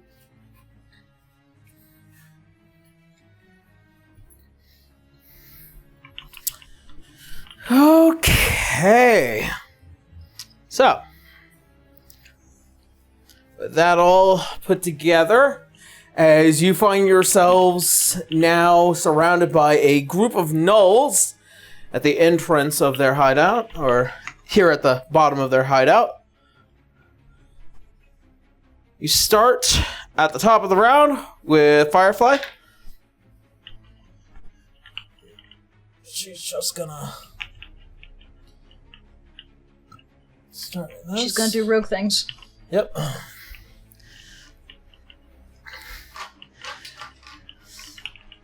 See. As she breaks out her cutlass. And that is gonna hit. And that also gives her a couple D8 for sneak attack because she decided to surround.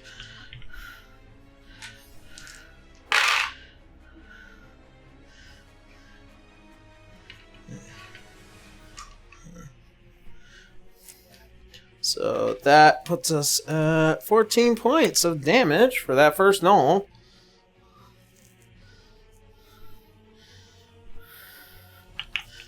Alrighty.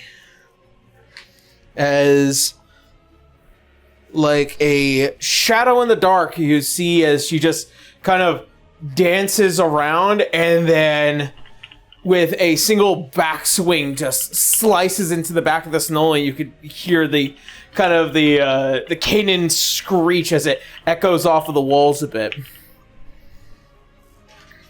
Alright. That'll be the end of Firefly's turn. It is now Adara.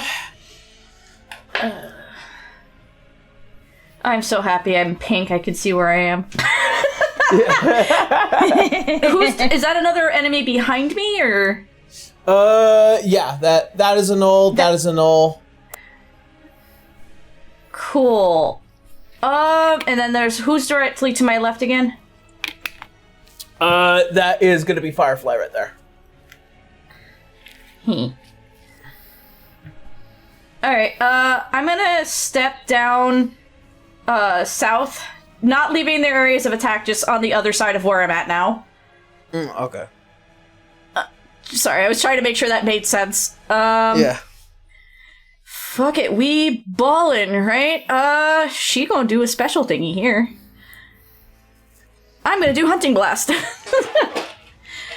In place of your attack action of spending 1 year blast charges, you can make a wide attack to those within your vicinity of a 10-foot area, centering on you. They must make a dex saving throw against my blast tactic save. Save DC causing 5d8 elemental damage, or half as much on a successful one. I believe that's a 10-foot radius. That is correct. I'm trying to make sure I don't hit anybody, so she'll step back. If she gets hit, she gets hit. She'll step back one more time, as long as I don't hit an ally. Why was that word hard? Okay. And that's what, 5d8? Right. 5d8. Okay. So, first of all, they're going to get their reaction to hit you, Adara.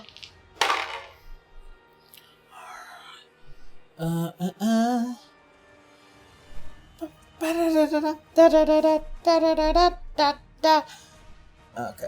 So, the first one's going to be a 21 to hit. That does hit. Alright, and then the second guy, it's going to be a 17 to hit. They both hit. That's fine.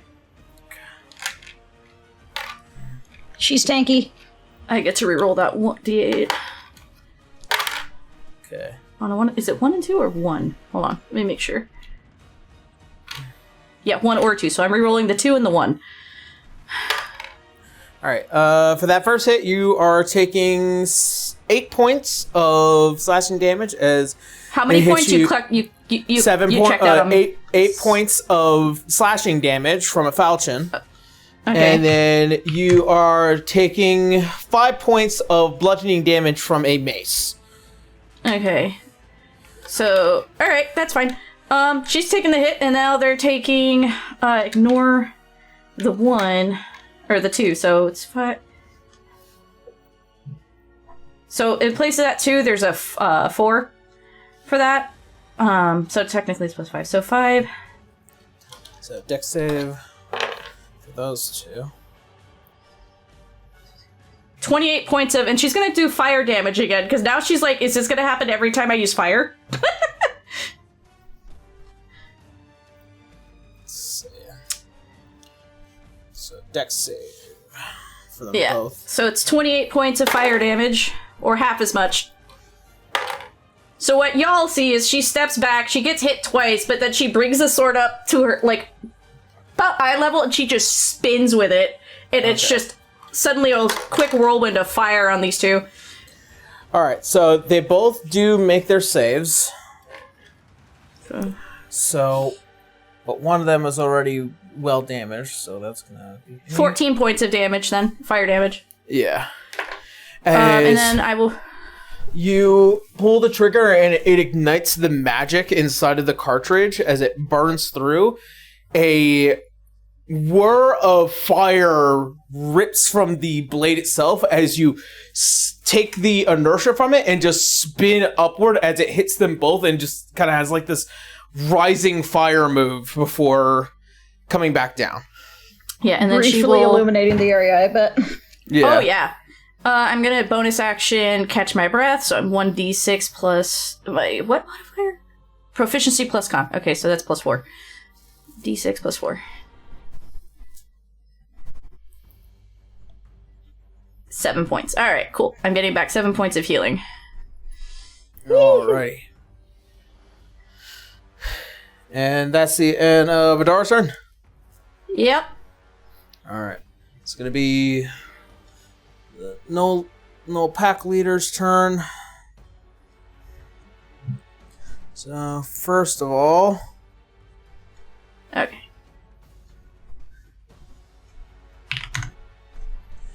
First of all, he's going to do Chilling Laughter.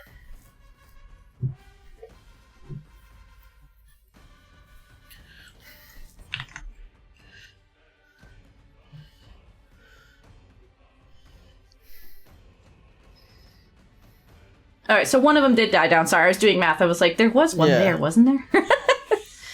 Yep. And he is going to go...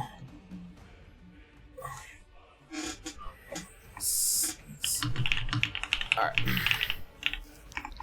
That'll be the end of the Gnoll pack leader's turn. It is now Tusker's turn. Who is going to deal with this one? So nothing happened with the fire this time, right? Nothing happened with the fire this time. Okay.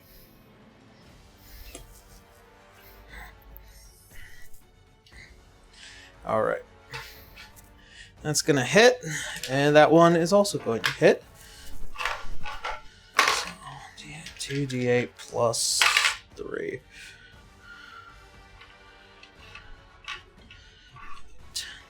18.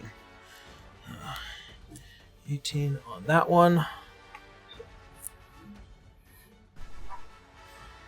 Him do big bunk, I guess. Yeah. Just big fuck off sword and then just plum and just goes after him. And that will be the end of Tusker's turn. And it is... Let's see. That one's done. That one's still alive. Okay. So this one... I'm going to go after Vale.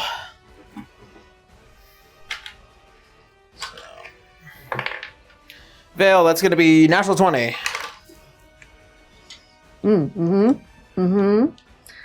Hold on 1 second. Okay. Double checking something.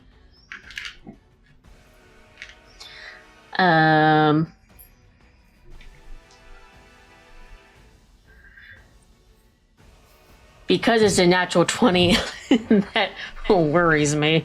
I'm gonna do my reaction of force of will to reduce the damage. Oh, natural 20? Yes. Yes. Silvery barbs. Oh, okay. Haha. Okay. Okay. Save your so ability. I got you. Thank you. I'm gonna take him. Just wanted to be sure. All right. Not as reasonable still. Plus 4, so 21. Yeah. All right. Well then.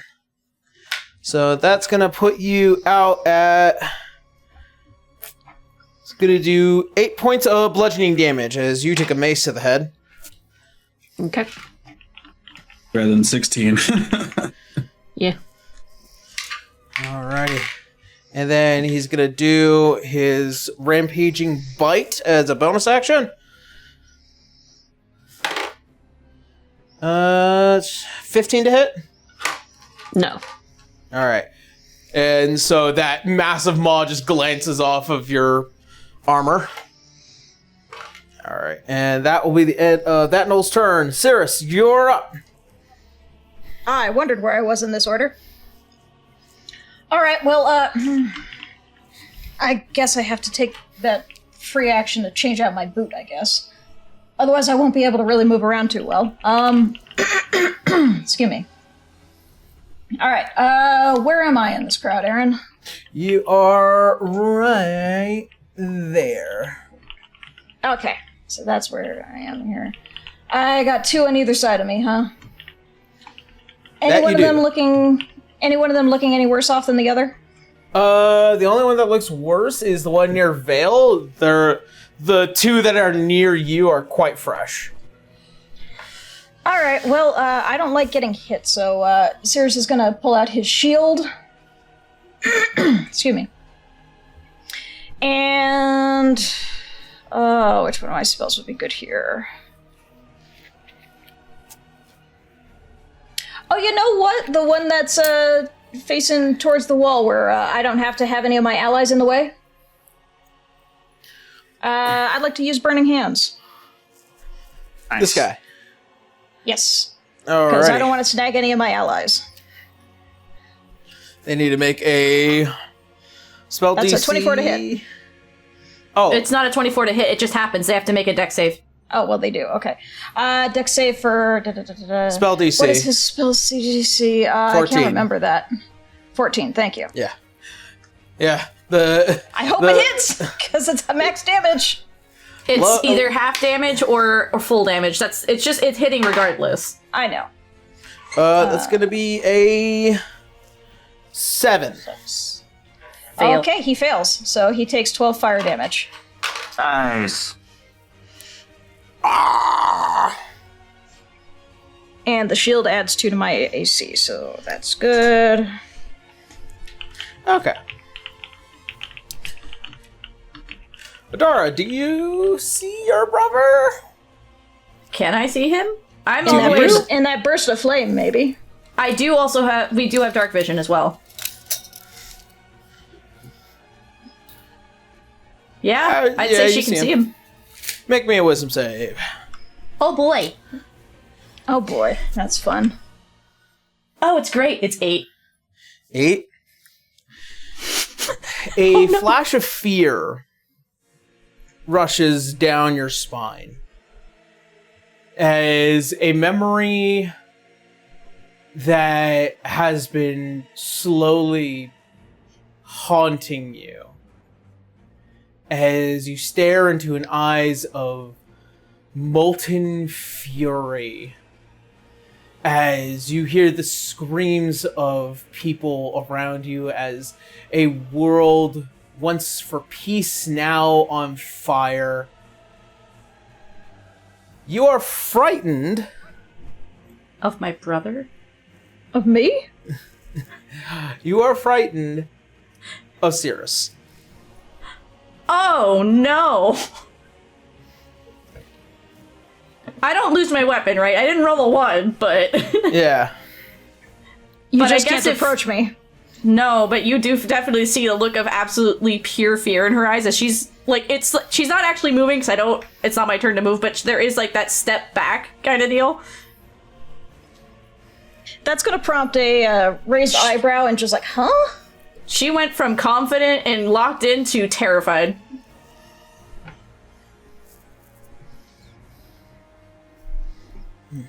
Definitely not something Cirrus expected. Yeah. No, but I think the only other person in front of her that would see that would be, I think that's Vale. Yeah. Vale, you definitely see that.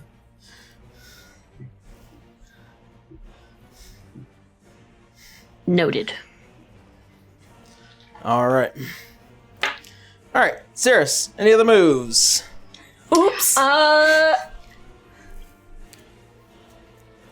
think he's basically just going to prepare himself for which one of these gnolls swings first, because if he gets too far from any one of them, he's gonna get a swing on him.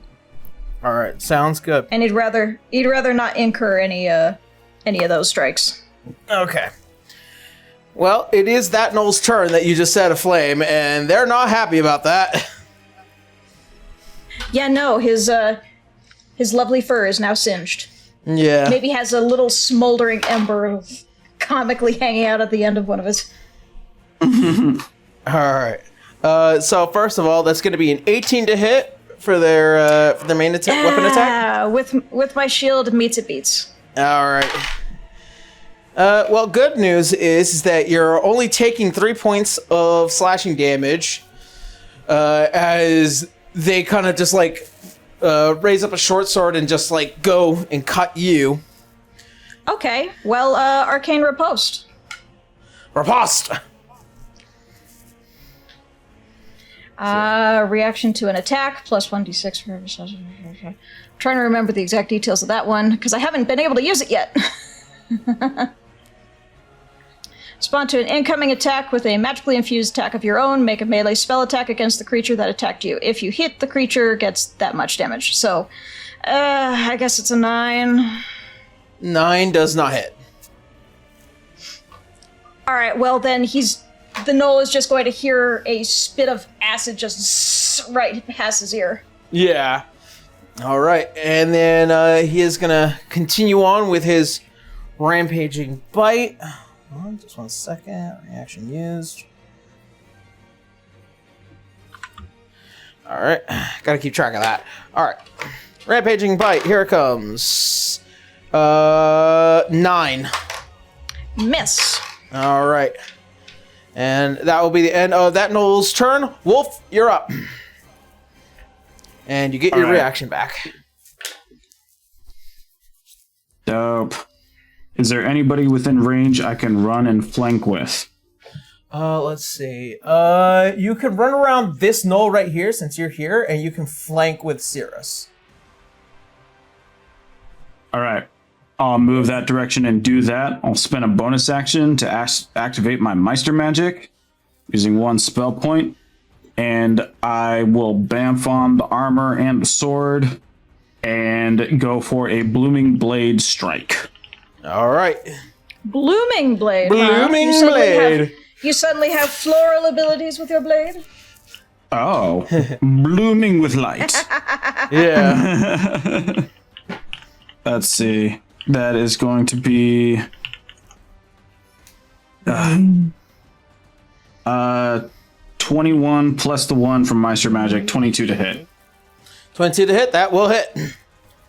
Okay, for 12 damage. 12? Yep, that will definitely kill that one. Wah!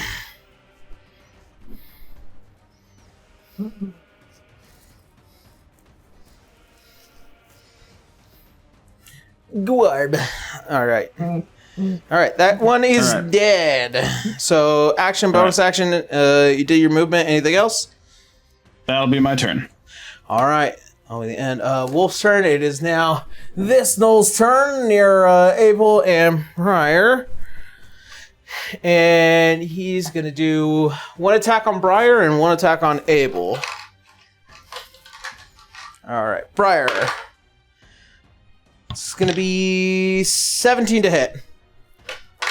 That hits. You are taking... you're taking 4 points of bludgeoning damage as this one goes over and just hits you over the head with a mace. And then Abel. Clonk. Abel, that's going to be 16 to hit. That hits. All right, and that's 1d4 actually. You take 4 points of piercing damage as it clunks Briar over the head, and then it comes over and takes a bite into your shoulder as bits of flesh get ripped apart from your shoulder. Okay. And then that is going to be the end of that Gnoll's turn. It is now your turn, Abel, with Briar on deck. Abel is going to rage. Okay. There you go. Yeah. I'm gonna roll on the table real quick. Go. 4. And that is that my weapon now has a ranged throw and it returns to my hand. Yep. Ooh. So let's take Nice. advantage of it. As you see as these long red threads as they kind of wrap around your arm and then towards the base of your, or the palm of your hand and then to your fingertips, you can feel as the threads wrap around the hilt of your blade, as you could almost feel it could be commanded just by pulling the strings. All right. It's hard to see the map. I know because it's behind. Curse you, Discord. It's Curse you. so big. Sorry. Actually, there you go. Oh yeah, good. That's good. He's big that's boy. right. He can't help it. I think I'm gonna toss it up at that one in the corner. This one? Yes. Okay. I have a range of 60 feet, so I should be able to do that. Yeah, he's like 10 feet away. Okay. 26 to hit. Is That that, will natural hit. 20? 26. Yeah. That's a natural 20, yeah. Damn. Which that triggers my critical ability. Yeah. Ooh. As you One just... moment, I have so many words in here regarding that critical ability. Yeah. Go for it. Go for it. Take your time. This is where barbarians get real sick nasty. Yeah, so I have Relentless Attack. When I score a critical hit, I can immediately make an additional melee weapon attack. So, as you just like throw the sword, as you see as those long red threads, it cuts into this guy straight for the neck. And then For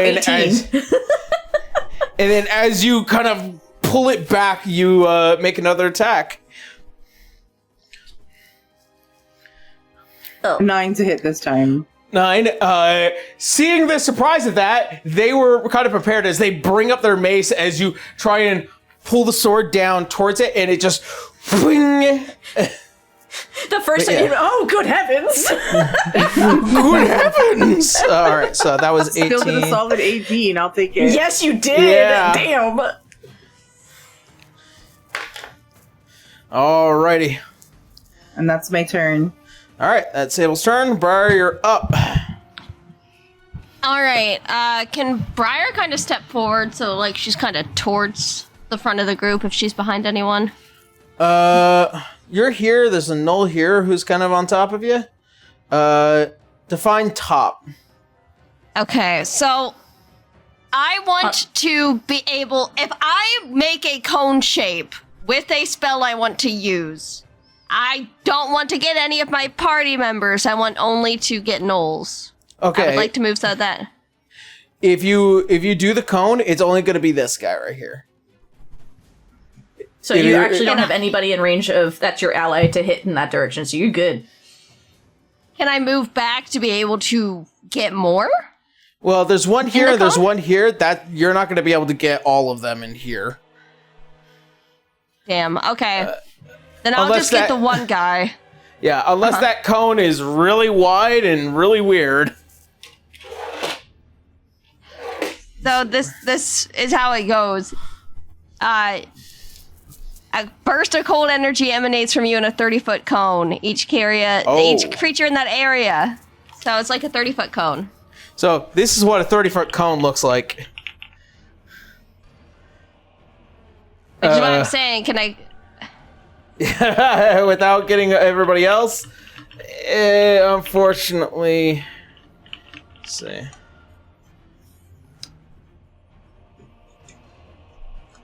It would emanate only from me. Unfortunately, you would catch more allies than you would actually hurt enemies. Damn it. Yeah. All right.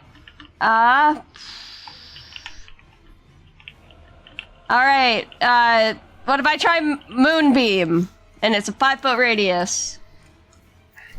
Moonbeam is not a one. I don't think anybody. It's not a type where you get to choose. It's gonna hit anybody in that circle. I know. Can I do a circle with only one of the gnolls in it? Yes. Without, because it's much smaller. You could do something a bit like this. Yeah. And it also would put a good bit of light right there. Suddenly HIDs in the room. All right. Ooh, look at that damage. I got a 13. Let's see. I believe they have to make the save. It's a save, not a roll to hit. Yeah. Sorry. Spell save DC is... Yeah, we had to set up the macros a certain way on Roll20, so that's why we're giving Foundry a shot next week. Or next time we record, excuse me. Yeah. We'll come together next week and kind of iron out those details. But still, at the end of the day... Constitution saving throw. The con, I thought it was Dex. That changes nothing in the roll. So that's going to be a 9. So taking the full 12 radiant. Yeah. I believe that guy's probably more than likely dead. Yep. Because he's going to start his turn in there anyway, too. No, he's just dead. Oh, he just did. Okay. Yeah. And the fun part is you can now move that circle anywhere you want as a bonus action. Can I move it to another gnoll? On your next turn. Yeah, as a bonus action. Okay. And that's that. Alrighty. And that will be the end of Briar's turn. Alright, so this guy, currently... let's see. Okay, that guy... No, that guy is dead. Alright,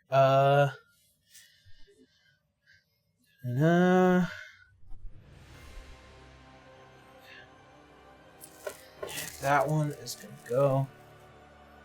Disengage and... 6. Alright, that'll be the end of that Gnoll's turn. Vale, you're up. You got one right in front of you. And a terrified Adar on the other side. Cool. Well, not cool, but you know. Yeah, you get feared, bitch.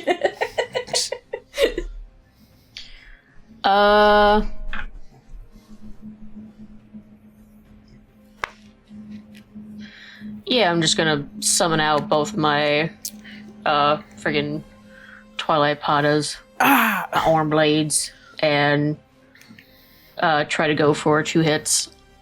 Alrighty. Okay. You're flanking. Oh, hold on. Flanking is a +2. My dice lost power. I must. Yeah.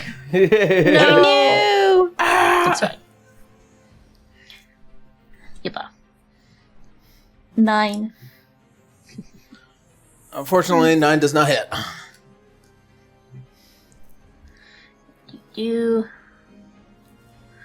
How about ya? That's a natural 20. That's a 20, but Yeah. Damage! yeah, as Yes. you see as the first weapon, as it goes to try and like come over, like it's blocked by the weapon, but then you just like straight uppercut, and it leaves this massive cut on its face as it The worst paper cut on the planet. yeah. And that's all I can do. They have like 2 hit points in their name too. Oh no! Alrighty. Sorry, Val. Alright. So, action, bonus action. Alright, and that will be the end of Vale's turn. It is top of the round. No witnesses. Yeah. Got the Firefly as she kind of just like moves in the shadow as they're just gonna roll up from behind. Let's see. That's gonna be 15 to hit. And then sneak attack damage plus weapon damage. Yeah, that's it. That's done. As they just run under and just cut from behind the back, and they just and just die. Alrighty. Guess that makes it my turn then. Let's see. Remember, there is one that kind of tried to that's trying to and scamper away. I can do it. And I have to Alright. move away from you anyway, so she's gonna look at you terrified, take that step back, and then try to focus on the dude that ran off. Alrighty. It is still Firefly's turn. They use 15 feet, so let's see.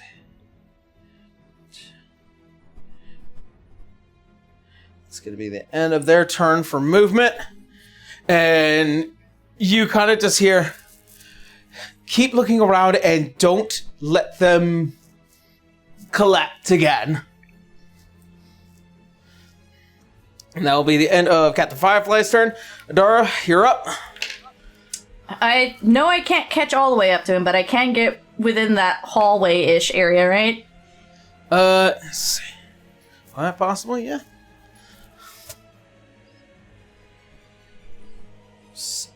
That's your full movement right there for 30 feet.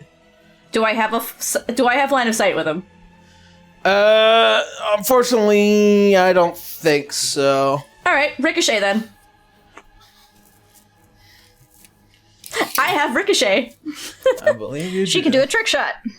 On the next range... Oh, it's on the next one. Never mind. Damn it.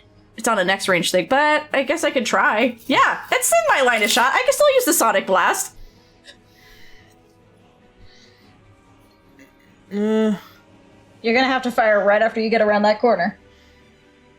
No, she's right there. She can see him. It's a line of... They have It's lined up. 3/4 cover. That's what I'm trying to. That's what I'm determining, or at least half cover.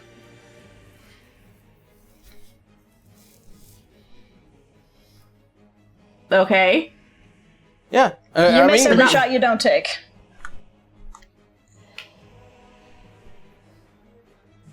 Alright, so it's a +6, right? 16 + 6 is 22. All right, then yeah. So 2d10 thunder damage. All right. 13! Nice. Okay. That's my girl.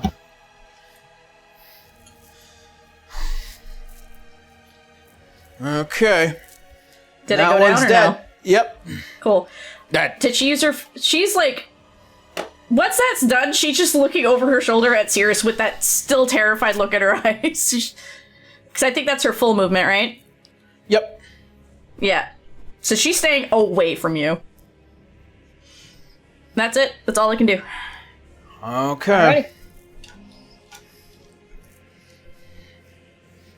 Alrighty. Now, Pack leader's turn.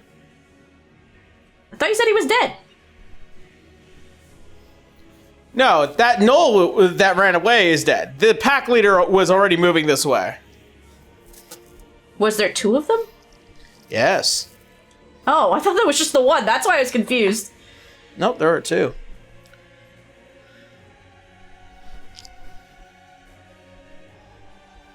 Come on.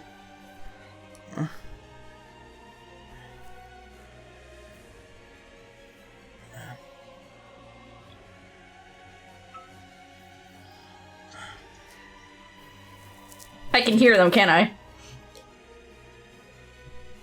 Oh, jeez. All right. And then they are going to use their bonus action. So if she can hear them, she's like, there's more. Shit. Cirrus would probably account the announcement of "there's more" to being the reason why Tara looks so scared. No, she was staring directly at you. This is before any of this shit's happening. I know, but he may try to reason just like, okay, maybe this is why? Nope. Why would Oh, she be dear. suddenly scared of something new when she was scared beforehand? He's trying to find a reason. He doesn't understand why. You are the reason. You don't know why you're the reason.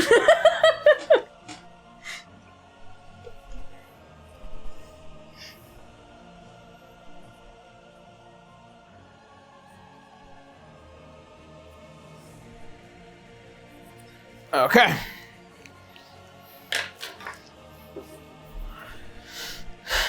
And that is the end of the Gnoll leader's turn.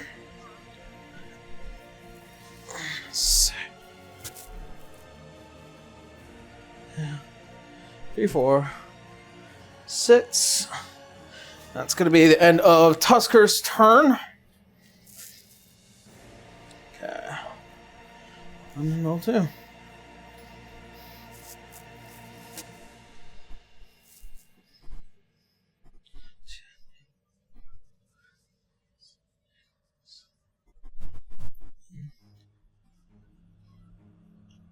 Six. That's those 2. And that will be the end of those 2. Cirrus, you're up. Alrighty, well, I've only got this guy that's nearby us, right? Let's see. No, that's Abel. He's raging. Oh, that's Abel. Oh, Yeah. I'm sorry. Discord's making it that I can't tell the difference Please between... don't hit me. I don't want... She's still sorry about the bike. He already said sorry. With the moonbeam right there, does that give a little bit of extra light down the hallway that I can tell this connects somewhere? Yeah, you could see that there's a hallway down that way. It's just going into moonbeam territory is gonna hurt. Yeah, it will. That's not Does it only- choose does it your only- enemy to hit. Okay. It hits anybody that's in it. Okay, is it only a when I start my turn there, or is it whenever anything moves in there? I When think you it's move whenever in you start there your and turn. when in you it. start your turn. So when you Okay, well- enter and when you start. I have it pulled up. Yeah, when it enters and start. Yeah, that's correct.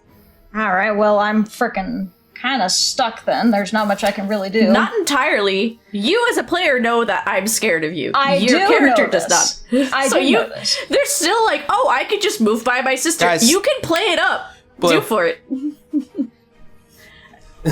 I need Cirrus to make an action. Yeah. Yeah, I guess I am going to try to follow after Adara. Okay. 6. As far as movement will get you with that. He'll definitely ask, what do you see down there? She is just staring at you in pure fear, and she's just shaking, just moving back away from you. Adara. Hey. He waves. She's not Are you seeing okay? everything right now. She's just seeing whatever she's seeing. What's down the hallway? I mean, at this Adara. point. She's not answering you.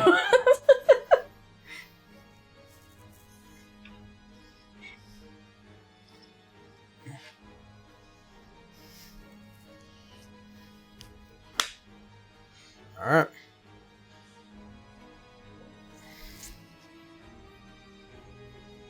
All right. Would I be able to roll an insight on that, being now much closer and seeing that fear on her face a little bit more detailed? You can tell passively she is afraid of you.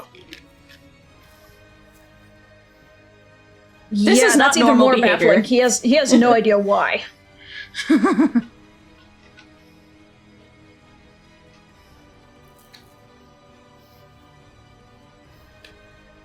All right. Well, there's not much else I can really do here, so I guess that's it for me. All right.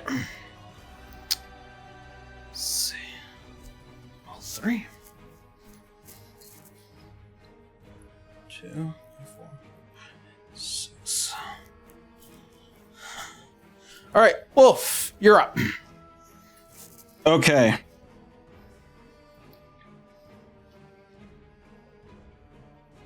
Let's see. Does anybody in particular look like they're in trouble at the moment? In terms of pain or in terms of like emotion? Pain. Does anybody look cornered right now? Anybody got multiple enemies on them? No, I don't. I think we knocked out all the enemies that were here.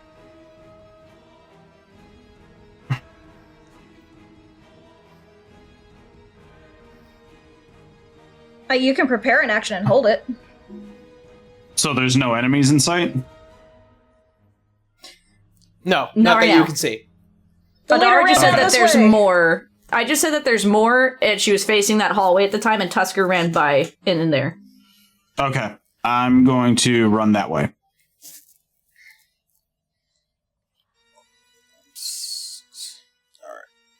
That gets you right And about I'll there. use my dash action. 1, 2, 3, 4. This is as far as your movement's going to take you, right there. Okay. What's that in front of me? That's Tusker. Oh, okay. So I'm right behind Duster now. Yeah. You're behind All right, the paladin. Can I see anything up ahead? You can see very little, given the fact that you don't have dark vision. All right. You can ask Tusker what he sees. If he sees. I don't know if he does. Yeah. Does he? He does see. Okay. Yeah. What's up ahead? I asked Tusker. Looks like to be a few more gnolls coming out of a particular area. Prepare yourself, things are about to get tight. All right.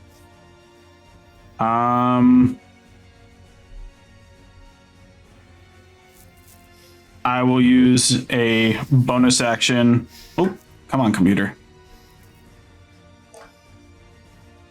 I will use a bonus action to convert 2 spell points into a single spell slot, and that'll be my turn. Alright, sounds good. Alright. Roll number 4.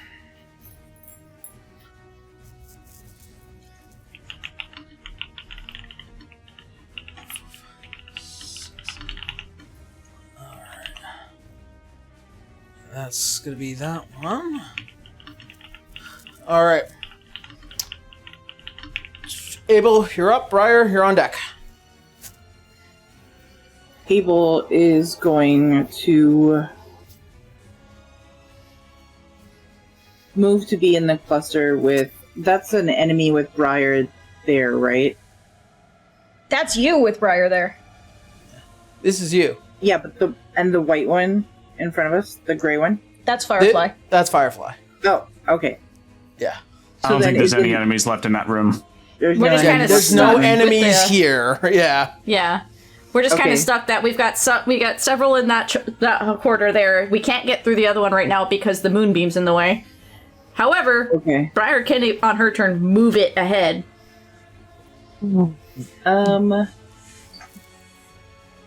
all kind of a little stuck. Yep. So I guess for right now, he'll just turn and look at everyone and say, "Are you guys okay? Are you all right?" Yeah, a little bumped, but I'm good. Per- Never perfectly good. fine. Feeling pretty okay, cuz? Okay. We're not related to you. I think it's a term of endearment, Briar. Abel has a health potion he never used. He's going to hand it to Cirrus. Well, thank you. Do you want to roll the health on that, or? I can roll it. Yeah. And then that'll be my turn. It's just a D4. Okay. It's 1. It's 1 point. It's One 1d4. plus 2. Is it? Okay, Oh, that's true. that's 3. Okay. So 3. Yeah. Aren't healing potions 2d4 plus 2? That was on the healing That's potion. true. That's true. Oh, okay. If it is a healing So- potion. One more Yeah, d4. it was just a regular healing potion that was handed off to me. It's another one. Another one. Wow. Wow. Okay. Shit. Well, Okay. thank you that's though. 4, but that's five was better than nothing. 5 was what I needed. Okay. Yeah, that's huge for us sorcerers. Alrighty. So, that being said, that's the end of Abel's turn. Yep. Alright, Briar, you're up. Okay. I don't see any enemies, right? You don't see one immediately, but you should probably move the moonbeam. I'll move the moonbeam ahead. Okay. I think it's 30 feet that you can move it. 60 feet. 60 feet. Okay. 60 feet But it's to an where you action can to see move it. Yeah. Just so you know. You'll find that very Well, funny I what's mean- about to happen. Oh boy. Okay, well, yeah, I'm gonna move it. Alright. Can you roll me You know, damage? she could probably Oh no. Ooh.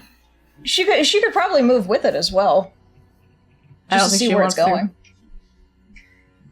to. going. 11. 11. So this Gnoll rolled an 8. Oh boy. There's a hidden knoll. So it failed. It failed, and as 11 hit points left, as Oops. the moonbeam goes down the hallway, you hear the sudden sound of frostbitten sizzling as you hear. We all pause. Look at Briar like, geez. Looks like you got one. Good job. I guess so. I meant to do that. Of course, Briar. I'm proud of you. Mage hand, pat shoulder.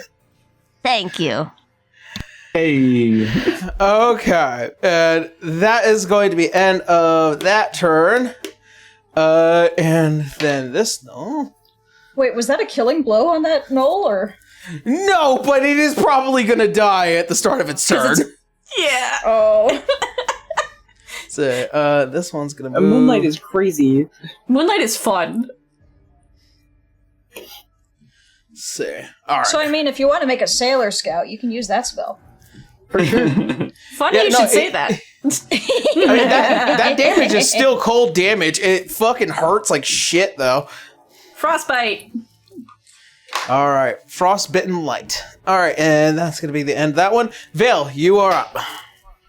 Ooh, frostlight. Okay. Let me check if this is a bonus action. Or, Frostlight okay, of the it is an Ice action. Windale.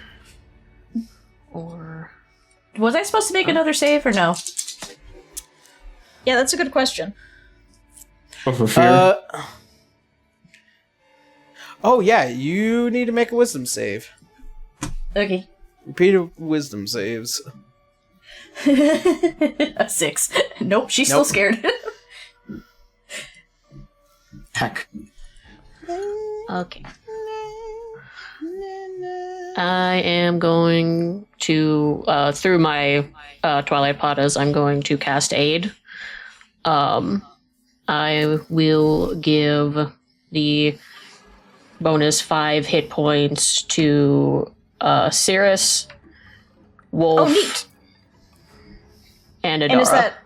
Thank you. And those count as temporary hit points for now? It raises It max, I increases your believe. max too. Oh, Yeah. okay. All right, as a breath of twilight reaches out, as it fills even the slightest bit of color from your patas, as it reaches out and it kind of emboldens your allies. Yeah.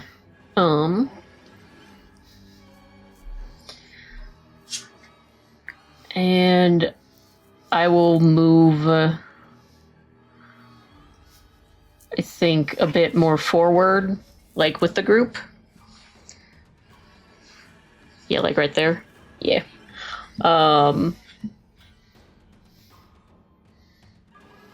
Is anyone looking really hurt right now still? I'm at 26 out of 37 and feared. That's it. But I can self-heal. I'm also at 26. I'm at 27 out of 28 now, so. I'm untouched. Okay. first Abel, for what's me. your max? B. Abel. I'm good. I'm at 26. Sorry. Oh, no, I thought you're you good. knew before. No, I was wondering what your max was. Oh, 30. Yeah, it's just gonna take one hit dice and I'll be good. I'm fine. Okay, cool. Then I will wait and save on these, and that's all I'll do. Because It should be said, I also have temporary hit points rolling through me as well. So Yeah. Well, 8 is max raise. It's not the same as temp. Oh, no, not that. So- I was gonna do a healing word. Ah. Okay. And that will be the end of Vale's turn. Yeah. All right. It is now that Gnoll's turn, and I need you to roll damage for me, Briar.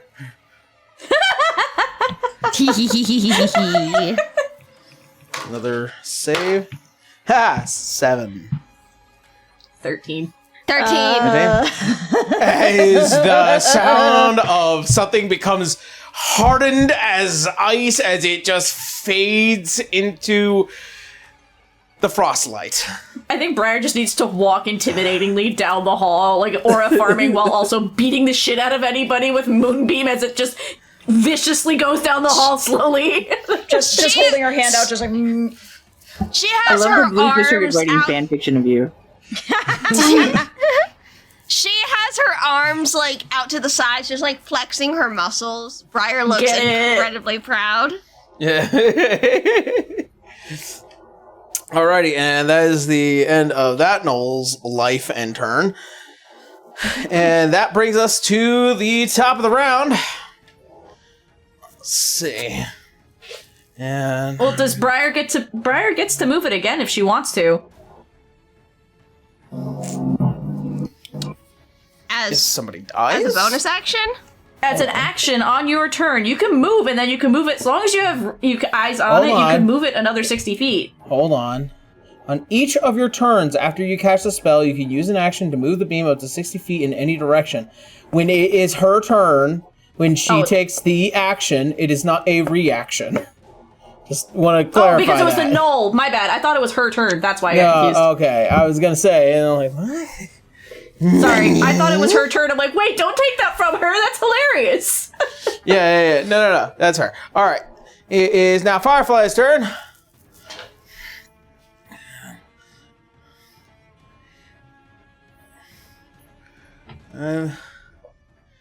And let's see.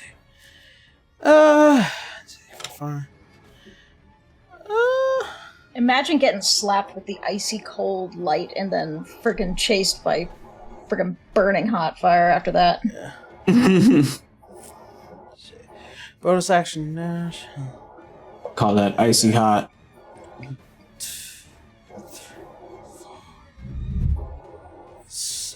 All right, I need you to roll damage for me again, Briar. Oh. Yeah, Okay. because Firefly is gonna go through the moonbeam. Oh fuck. Don't worry, she has a plan. 7. 7. All right, she's gonna use evasion as a reaction. These tricksy rogues. Yep. And only gonna take 3 points of damage for that. And be all like, it's like, It's like, holy shit, that's cold. That's a little chilly. Ooh. Wait, is she using evasion? Yeah, I think that's a deck save one. Oh, no, you're right. That Yeah, I was does have to be a deck save. All right, then, so I'll have to take the full... Sorry. Rosie perks up. Wait a minute. All the rogues in the room, wait a minute! I'm like, wait, hold on. I'm like, oh, wait, you're right. Evasion. I keep thinking Moonbeam is dexterity. That's my bad. It's all good. I've never played a rogue. I wouldn't have caught that. We all got our actually moment, everybody. Well done. Yeah. Oh, let's see. Well, making the save still, so she'll still be taking that. Just in case. Let's see. All right. Well then, and with that movement bonus action, and fuck that guy. As she is going to pull out a pistol and fire. Kaplow. Pew pew. Chicka-plow, it does hit. And she commits to 9 points of piercing damage as she fires it on that gnoll out front.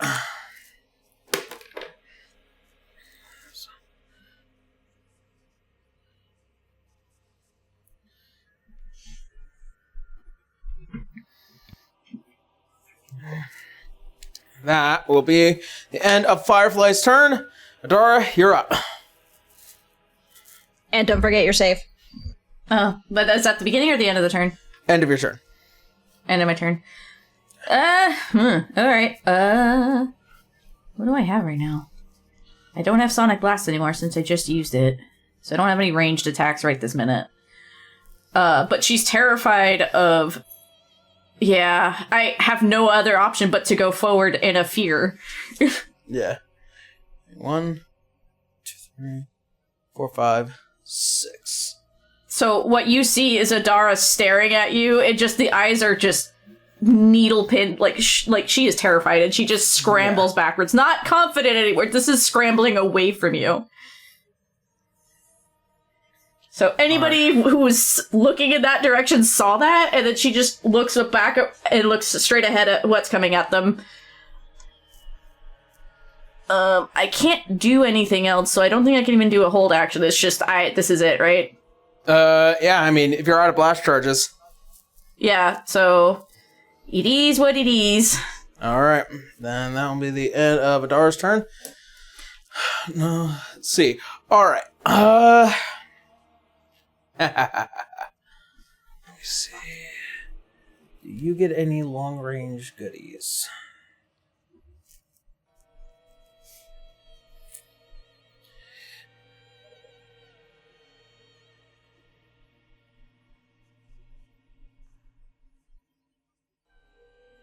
Okay.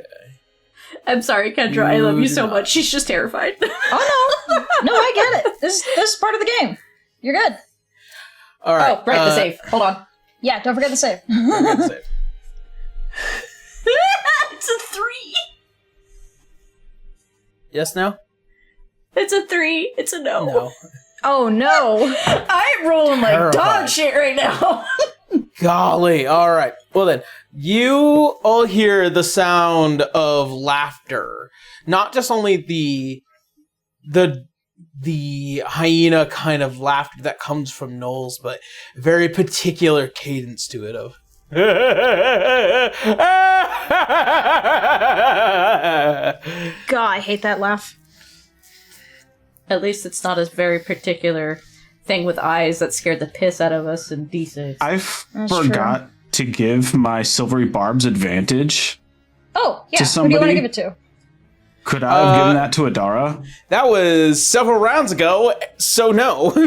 I'm gonna have to say no to Damn. that. Yeah. Sorry, bud. I'm really sorry, but yeah, that was a long time ago. You gotta It is remember what to it do is. that. Yep. Alright, so that's gonna be the end of the Demon Fang. For leader, let's see. I don't think leader has clear shot, so 3. All right, that's going to be the end of that turn. Okay. It is now Tusker's turn. 1, 2, 4, 6.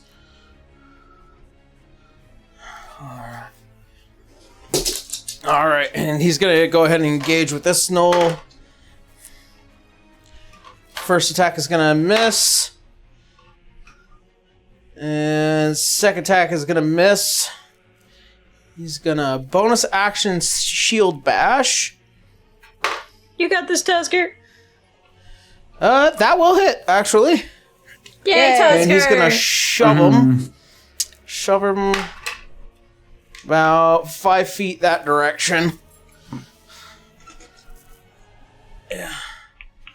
Just gonna push him that direction.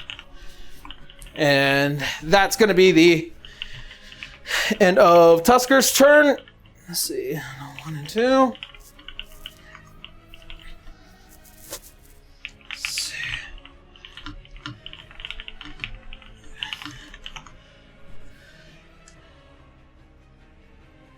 Alrighty. Alright. Oh, 1. Nope. And nope. Adara, 2 attacks on you. Oh boy. 18 for the first to hit. Yep. And then 15 for the second hit. That misses, and she's gonna use her reaction on him. Alrighty. It's gonna be the leading throw. Okay. So she's gonna throw him. Okay. Would Beowulf be okay with it being thrown in the middle between us? Right? Just okay, like, cool. She's just like throwing him behind her. All right. Oh, I'm assuming that's a strength. No. When a creature, you make your reactions. You can use your reaction to throw at the creature. Yeah, it's a dex save. Or it moves 15 feet in any direction. You're right, sorry. I was reading too far behind. Okay. Let's see if I can do it. Plus 2.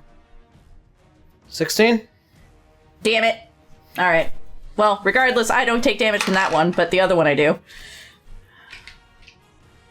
Okay. And then you are taking 6 points of bludgeoning damage. Okay, cool. That temporary hit points leaves me still at 26. Thank you. All right. All right, sounds good. And that'll be the end of those Gnoll's turn. Cirrus, you're up. All right. Well, having now actually seen that Adara is scared of him, I'm running from you. Yes. yeah, he's probably going to change tactics and just probably follow after the moonbeam. To be perfectly honest. Okay. And I'm gonna. 6. Yeah. Put you right about there. Yep. And let's see here. I'm going to take. I gotta double check the math on that. Help me out here, right? Is it a couple of sorcerer points to recover a spell slot?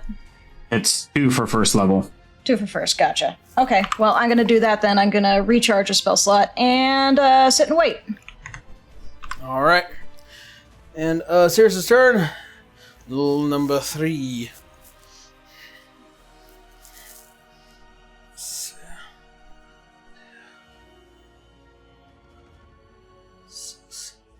And engage Firefly.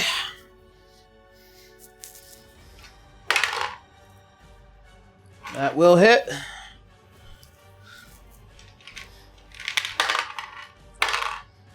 That will miss. Alright. Firefly is taking 5 points of piercing damage. And that will be the end of Gnoll number 3's turn. Wolf, you're up. All right, I keep moving into the hallway. Do I see any enemies? I'm up against the Gnoll. in front of me, directly. Yeah. It's a little tight, so And you're watching Adara freak out while trying to concentrate. 3, 4. Gotcha. Yeah. So that's going to cost you 20 feet of movement to get on the other side to flank.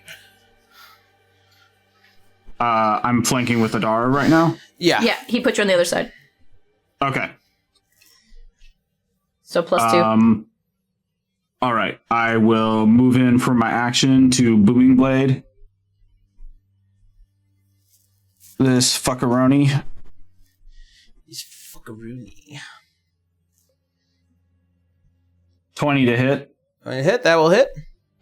Alright. 10 damage. 10 damage.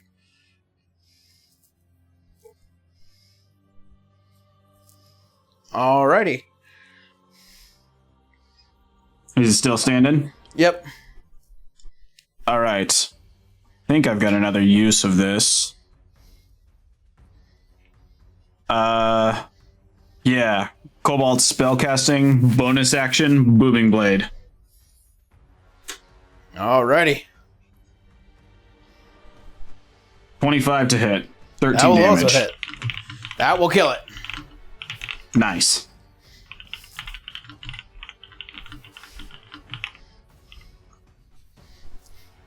No!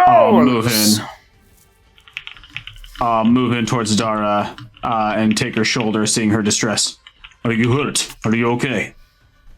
She just stares up at you. Like, the fear is there, but it's not aimed at you. She's just shaking her head, though she looks over her shoulder and just keeps looking ahead, then back behind him. She doesn't want to look where she last saw her brother.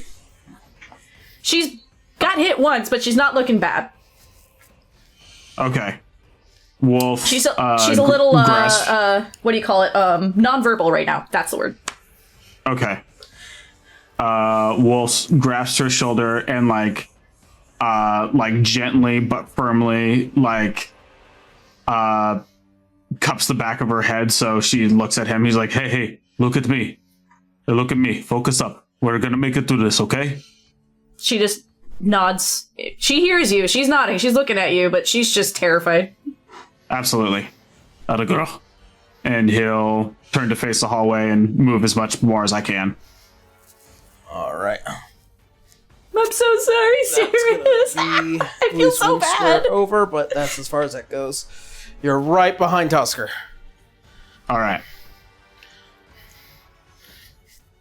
Alrighty.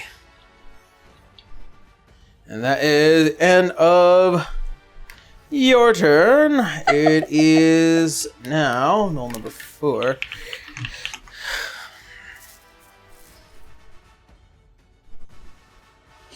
Okay.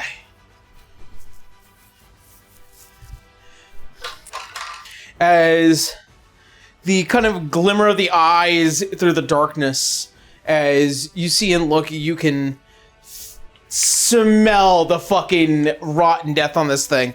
It's gonna make 2 attacks. First one is going to be a unnatural 20 to hit. On who? On you. Silvery barbs. Alright. 23. Alright. But I'll give that advantage to Adara. Alright. Yay! Thank you.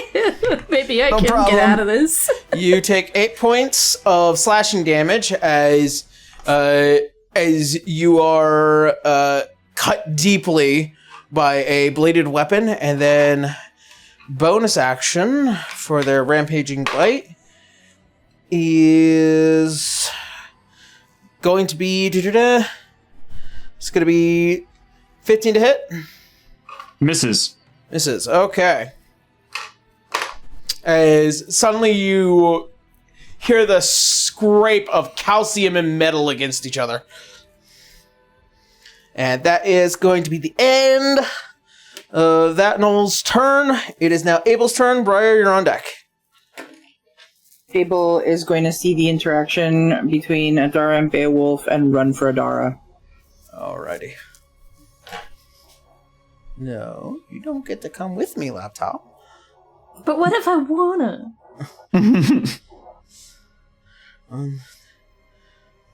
4, 6. That puts you right about there. Adara, She's you're in the game. She goes from looking ahead to looking straight up at him, just... Yes? And she's trying to stay focused, like, in the now, but, like, just, it's there. Can he tell, is it plain to see that she's under the fear condition? She's terrified. Maybe with context clues of Cirrus changing tactics. Make an insight check.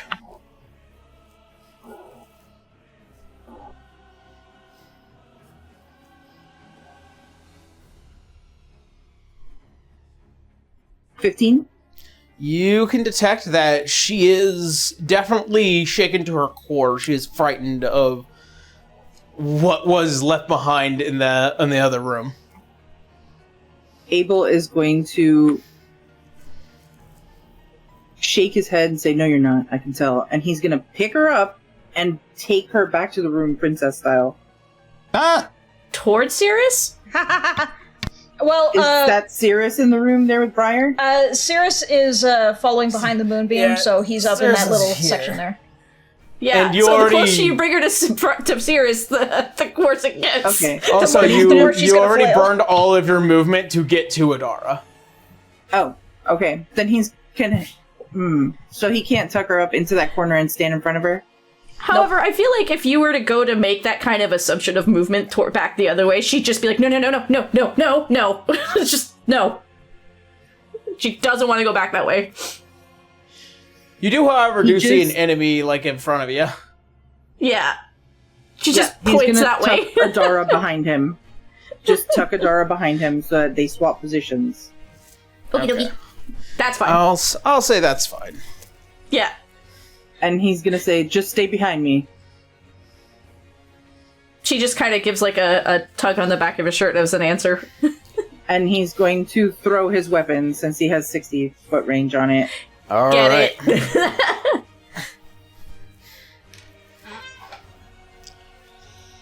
20 to hit, That will hit. 5 slashing damage. All right. That'll be my turn. Okay. Briar, you're up. As it moves. Okay, Briar's just kind of gonna move ahead, and Would you say for the sake of it, would you be moving the moonbeam along with you? yeah, All right. Down the hallway? yep. How far down the hallway?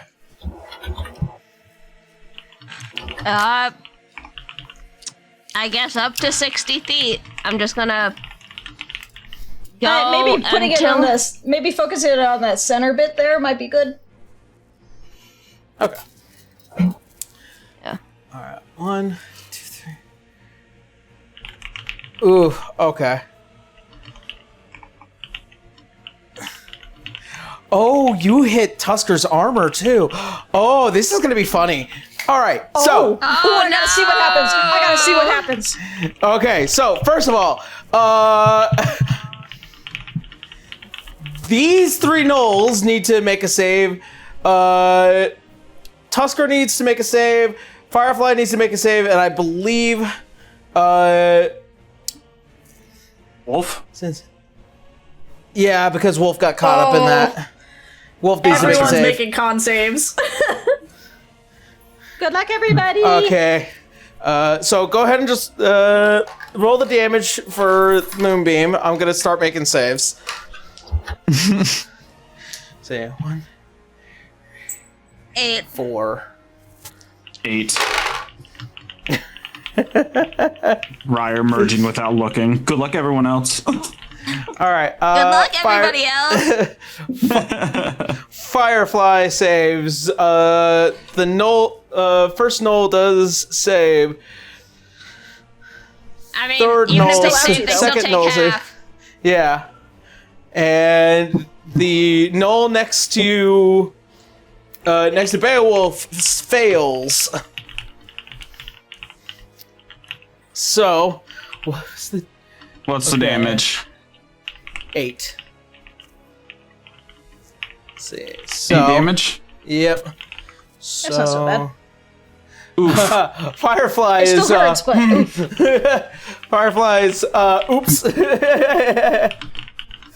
Thank goodness she saved. Yeah. And then Tusker. Tusker saves. Alright. Alright, so.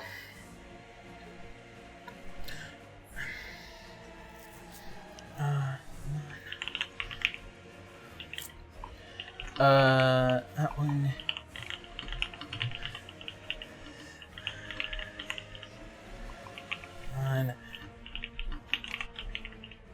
Number 3 takes 8, so those 2. All right. So, first of all, ouch. Second of all, Beowulf. In the essence and the flash of the light of the moonbeam as it kind of rakes across the hallway, you find yourself seeing that the armor that Tusker is wearing, which looked pretty normal, standard armor stuff, you know? As he stands there and he turns back to you, you see a Knight of Darkness and technology. A black, inky colored armor with what looks like to be these dark red etchings that kind of have this technological look to them. You see that the helmet kind of almost comes down like the maw of a vicious beast.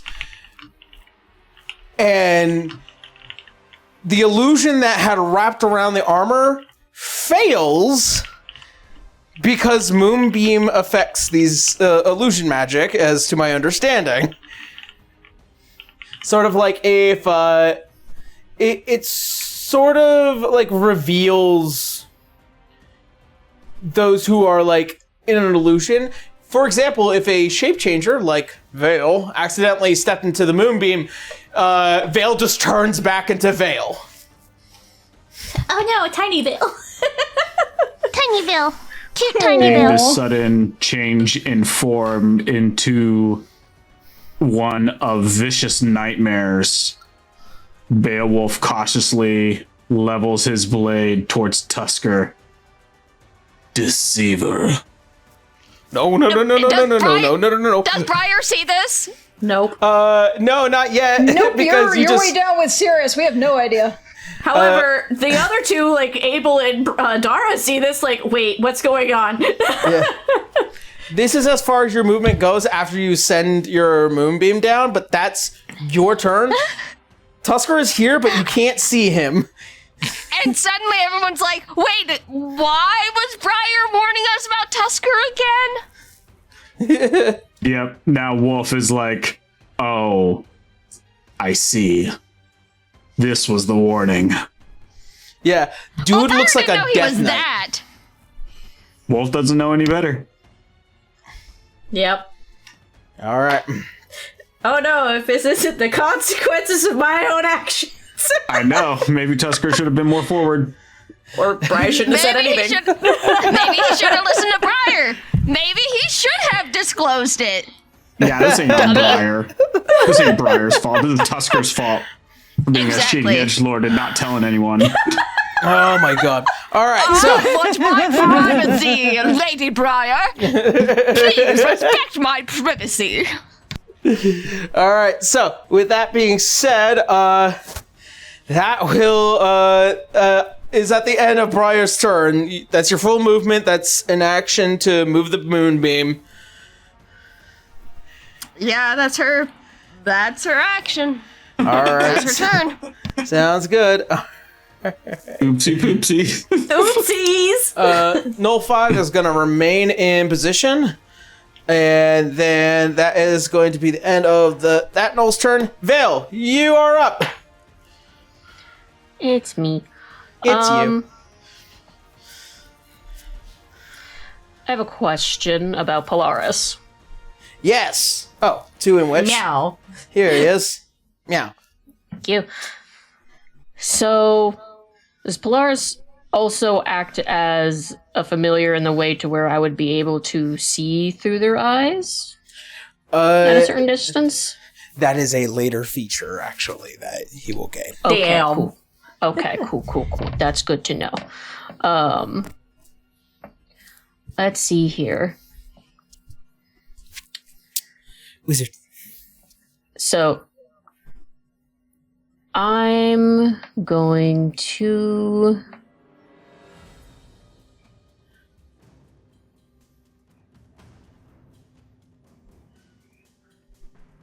counting. 1 second. 5, 2, 1.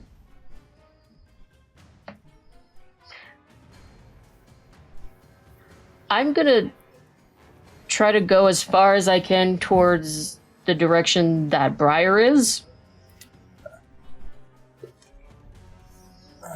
Put you out in front of Cirrus. Just a There you little go. shimmy past Cirrus. Yep. Shimmy, shimmy, Cocoa Puff. Sorry. Excuse me, sorry, pardon me. On your left. And do I see Firefly?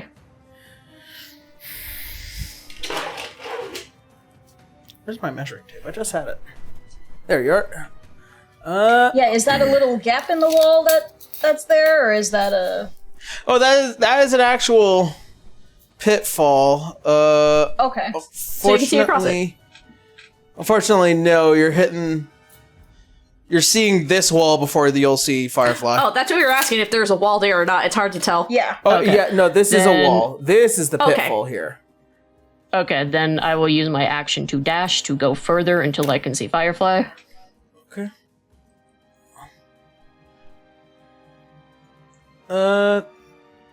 I'll say you'll be able to see them at that point. Okay. And then I will use Healing Word. How bad does she look? She's got like 10 hit points to her name. She's a rogue. Goodness. Okay, let me double check something here. And you just had her bravely rush through that moonbeam the first time. Because he thought it was a dex, not a con. That was Aaron's mistake. What did we learn? Well, she wasn't expecting to also get hit from behind either. That is true.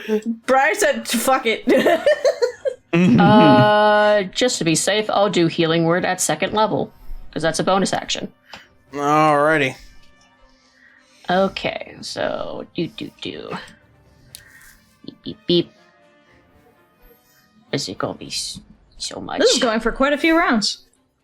Oh yeah, no, this was an actual fight that I was like building up to. This was it. Yeah, that's why he gave us the short rest. Okay. Sure glad I used one of my hit dice. 2d4 plus... Da-da-da.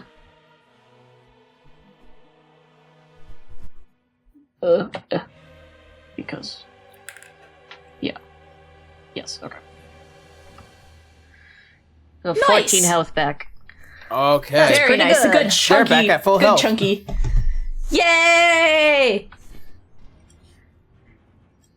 Vale just like, And- stop hitting our teammates.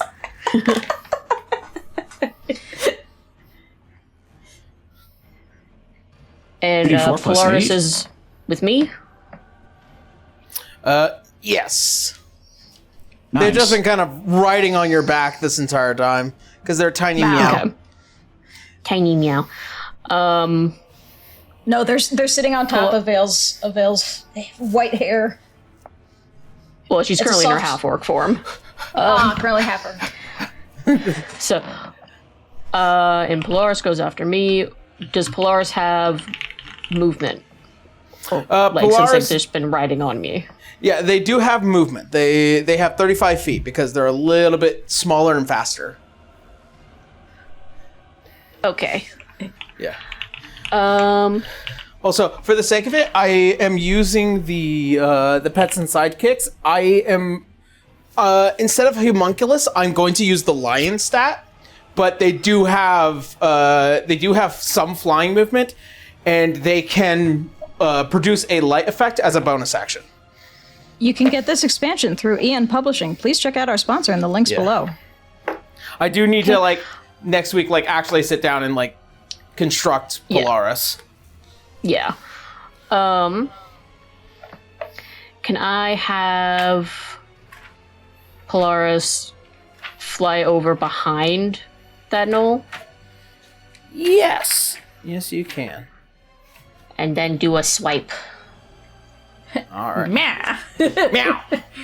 No, like, yeah. Like, yeah. Like, yeah, see? Yeah. a little gangster lion. Gangster lion. Okay, what do I roll? Roll a d20 plus 3 plus your proficiency bonus. Okay. Which I believe currently is 2. Yep, okay. Oh, nope, not GM roll. There we go.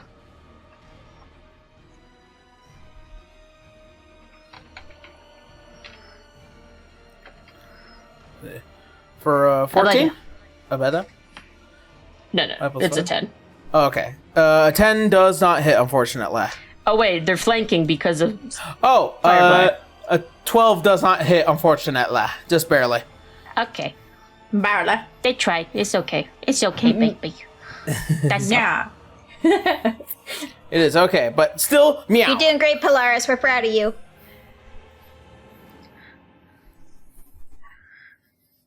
Alrighty.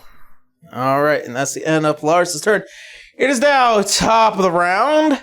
We got Firefly currently up against the Gnoll right now. And because flanking... Sneak attack! Sneak attack time! Sneak attack! It was all according to plan. Alright, so 5 plus 2, so that definitely hits. And plus sneak attack.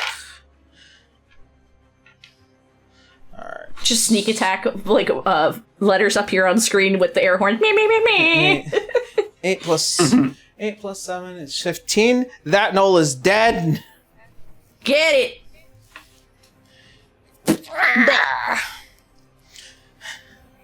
And she sees the little winged meow, and she's like, "Oh, that's adorable." Mom, can I have a cat? That's when we're outside. Alrighty. Me and Beetle are like, my niece, my daughter from Santine. Right. Alright, and then Oh, me too. for the sake of it, 1, 2, 3, 4, 6, flank with Tusker. And that will be the end of Firefly's turn. Adara, you are up. You get your reaction back. Still frightened. I got a question. Yes. I know the 2 rings in the corner is me and Abel. What is the one that's closest to the moonbeam before it? I'm having a hard time telling who's what. This one right here? Is that here? a Gnoll? That's a Gnoll. Yeah. That's a Gnoll. Can I technically hit it from behind Beowulf or Nair? Technically, it's in front of Beowulf. But, let's see. I'm asking 1, just 2, so, 3, I'm not gonna step into the moonbeam. 4, 5, You could maneuver between them. Yeah. So, character-wise, she tug on Abel's shirt, like, I can fight. I just can't go near him. And then she runs forward. Yeah. Okay. Alright. We good? I'm good? I can attack now? Yes. Okie dokie. She's angry. Let's see. Don't forget your wisdom check at the end of your round. Yeah. That Yeah, is a natural advantage 20! That's 20! Hey! And then I'm gonna roll a 1 on a win save. Watch. Let's see. I'm just gonna ignore the d20 roll on the back row here, but the damage is 11, so 22 points of slashing damage! Dead. Oh, Yay! sorry, Beowulf. Didn't mean to knock you over I killed like that. Beowulf? You just knocked him over. No! Just like, excuse me, Grandpa, vault over him. Yeah, and now I gotta make the wisdom save. Ugh, God. Have you used the advantage from Silvery Barbs yet? No, not yet. Is it 4 saves as well? It works for saves. Okie dokie. Let's see.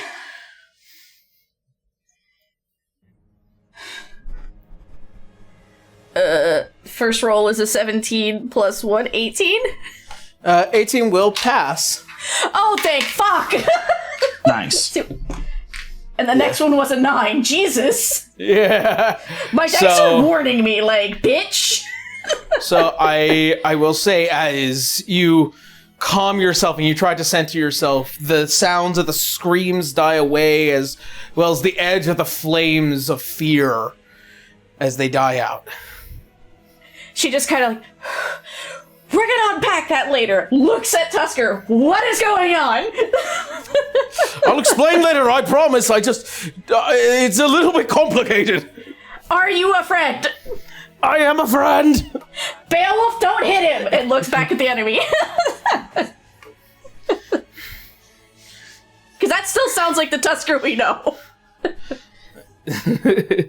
All right. So, as your I'm turn gonna- comes to an end... I will bonus action do the catch my breath one more time just to heal, but that's it. Yeah.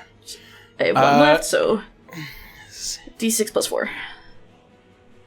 All right. And that will be Adara's turn.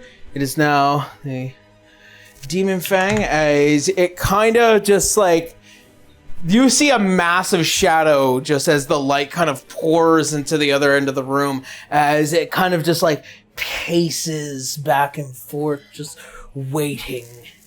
Directly down that from beyond the moonbeam? Yes. Ooh, that's big. Yep. All right. That'll be the end of that turn. No leader is also going to end their turn. It is Tusker. Tusker is going to make an attack on that Gnoll. And Is he flanking? He is. he is flanking. Unfortunately, he rolled a natural 1. No, Whack. Tusker! Did I spook him? As in a panic, he goes and he swings his blade and he misses entirely, as this Gnoll just also kind of like takes the chance to kind of make an attempt to use their reaction with I believe it's the rampaging bite, because they can use it as a oh no, wait, this one can't use it as a reaction. That's the Gnoll leader. Never mind. So I'll say, for the sake of it, Tusker breaks his blade as he wildly swings it, and it hits the side of the cave, and you see as it snaps in half. Oh dear. Please tell me you have an extra weapon. I might have something. Okay, because there's a big thing down that way. All right, and that's the end of Tusker's turn. It is Gnoll number 1, who is currently surrounded. Yes, he is.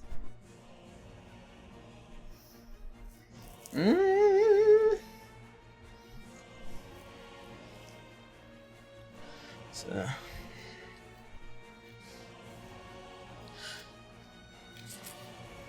He is going to... attack Firefly, and then make an attack onto you, Adara. Okay. It's going to be a natural 20. On Firefly. No. Firefly takes... Firefly can't do that thing where you could, like, anime block that shit and take the, make it normal damage and take the, exhaustion later. If she broke her armor, sure. But she understands there's a bigger fight coming up. Can't risk it. That's fair. Alright. And that is going to be 18 points. Ouch. And then bite onto you, Adara. It's going to be 19. That will hit. As you take 5 points of piercing as a massive maw comes reaching over and onto you. Man, I just And got back to 30 and you put me back to 25. Yep, and that's going to be the end Isn't that just health in D&D? It's just a yo-yo. It is. Yep. That is going to be the end of that Gnoll's turn, because any movement it makes is just going to get piled on. Yeah. And that is going to lead to Cirrus. Alrighty, well, hey, I think I'll get up to that junction where Briar and Vale are, and he's gonna look down into that little room area over to the west there. Okay. The west? Yes, the west. Oh, that's this That's way. east. Yeah. Yeah, dude, west, not west. West. He's gonna take a look in there and just check and see what's going on in this area. Just to be Okay. sure. For the sake of it. Borrow these miniatures because these are the only ones I kept around. Oh no. I'm glad I checked. But wait, there's more.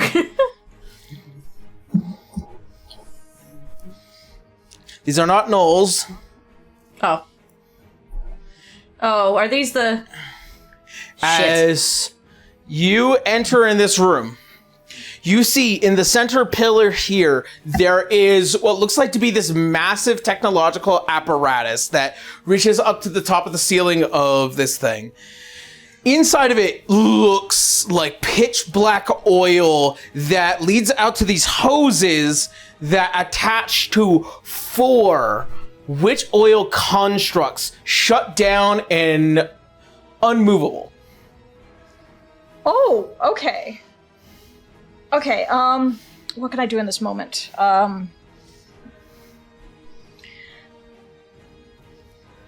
You know what? I think it would be a smart idea for Cirrus to try to disconnect some of these machines. Engineering. Is there any that he can reach just by moving to them? Unfortunately, no, but if you use action to dash, you can get up to the apparatus here. Okay, and alright, you know what? I'll dash, get up to the apparatus and see what I can do to turn this thing so that it's not pumping oil into them. Alright. As you approach, you kind of see that there is kind of this this kind of keypad that reads out in common, and Oh, thank goodness. you begin to kind of just like go through it, a kind of dull, almost Fallout like screen appears over the keypad as it tells you the status of these witch oil constructs as well as their current fill rate and health state of health, as well as some diagnostics and information that kind of comes across as like a little funky. But make me a free action of engineering if you wish to shut these guys down for good. Okay, engineering, I have a Don't you bonus have to that of plus Yeah. 2, so... Do you get the expertise die on it too, or no? I think I do get the expertise dice. So it's a D4. You have a passive 15, but it's not a high enough DC to wreck these guys. Okay. Yeah, it's not a high enough passive. Sorry. All right then. So you have a +5. Yeah. Yeah. So I'm really confused here. I rolled a 10, and then I have a +5 for my expertise, and then I have a +2 on the bonus thing here. It says +2, but that's technically wrong. Well, Your I'm fixing passive, that right now then, so I don't goof that up later. Your passive is a 15. So you because so it's I rolled to 10 match my plus 5. passive. But if Yeah. you have an expertise die, can she add that to it? I've never used the expertise dice yet. I'm not quite sure what I use. I would ask for the expertise dice. No, that's not. That's no. Just so you are aware, the way that your thing is built, it is 2 because it is your proficiency modifier plus your modifier that goes into engineering. That's what gives it a 5. Because 10 is always the base for all skills, but for passive, we use 10 plus your skill. So that's why I know it's 15. All right, so shall I roll an expertise die just to see if I can possibly get that better? Unfortunately, no, because you rolled a 10 All right, well, plus 5. He's going to continue trying this. So Yeah. he's probably gonna shout out to Briar and Vale, just like, this room's full of machines. I'm gonna try to shut them down. All right, that'll be your turn. You that is your first failure of 3 in an attempt to shut them down. Ooh, okay. All right, and that'll be the end of Sarah's turn. Let's see. Okay, and now it is Wolf's turn. Wolf, not taking his eyes off of Tusker. I've got my eyes on you. Is going to look towards the next available target. Well, it's the one in front of Tusker. Okay, I'm gonna move the flank. All right.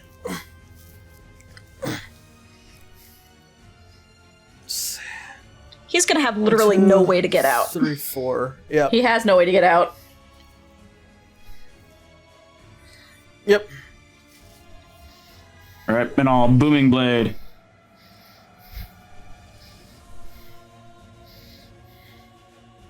Bam, 18 to hit. 18. All right, that hits for 13 points damage. All right, that does it.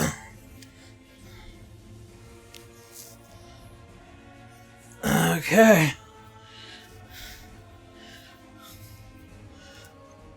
Dead. All right, who's left? Oh, The other side of the moonbeam. Yep, they were on the other side of that moonbeam. Can't go through it yet. All right, that'll be my turn. Okay. All right. Abel, you're up. Briar, you're on deck. All right. Abel is going to. If I throw my weapon through the moonbeam, is it going to be affected? I don't think so. No, And that's a shouldn't. Gnoll on the other side, right? that's an enemy directly on the other side. Yeah. Yeah, I'm throwing my weapon at it. Directly All on the right. other Yeah. side and slightly illuminated because of the moonbeam. True. Sparkles! You get the glitter effect. Sparkles! 14 to hit. 14 just hits. Woo! 9 points of slashing damage. All right. That one puts that one out. 'Cause that was the one Nice. that also ran away. Hell yeah. That leaves Big Boy in there. You got a Gnoll pack leader and something else. Abel's just gonna turn to face it. Yep. And then that'll be the end of my turn. That's all Adara's doing. Just staring straight down. Alrighty. And that is now Briar's turn. Briar, what are you doing? Okay, Briar's gonna move ahead. She's gonna walk up. And so she can see what's going on, at least. You're probably going to see Tusker, the Yeah, very you ghostly do. looking knight. Yeah, you see a Death Knight-like creature where you... This probably looks different than what she saw before, right? Yes. Where Tusker's armor usually looks more elegant, almost as if a knight in shining armor type. But then you see this Dark Knight, this Death Knight, a Oathbreaker in physical form. Wolf is looking apprehensive towards him. Briar just... She looks so disdainful, so exasperated and tired. Tusker, I told you to tell them. Not And what the right hell now. is this?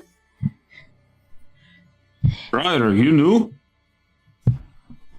I knew a little bit, apparently not enough. Briar, we will unpack this later. There's something bigger in that room, and you've got a big wall of shiny ouchies in front of us.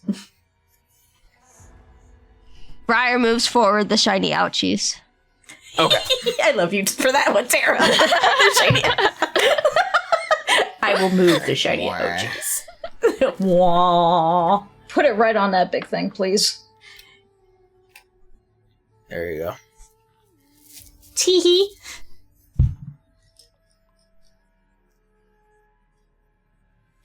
Basically, Adara is very serious right now, and it's like, we will unpack our problems later. We have bigger problems to deal with.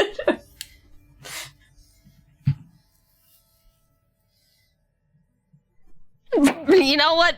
Briar, though, she can never really lock in.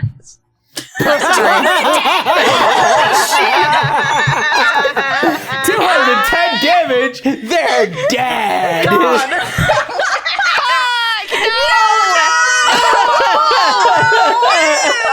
No! No! Peek, peek! Well, at least they're starting their turn in that thing anyway, so, like, Yeah. it'll be fine. You get to do it again, but that is Oh, man. funny!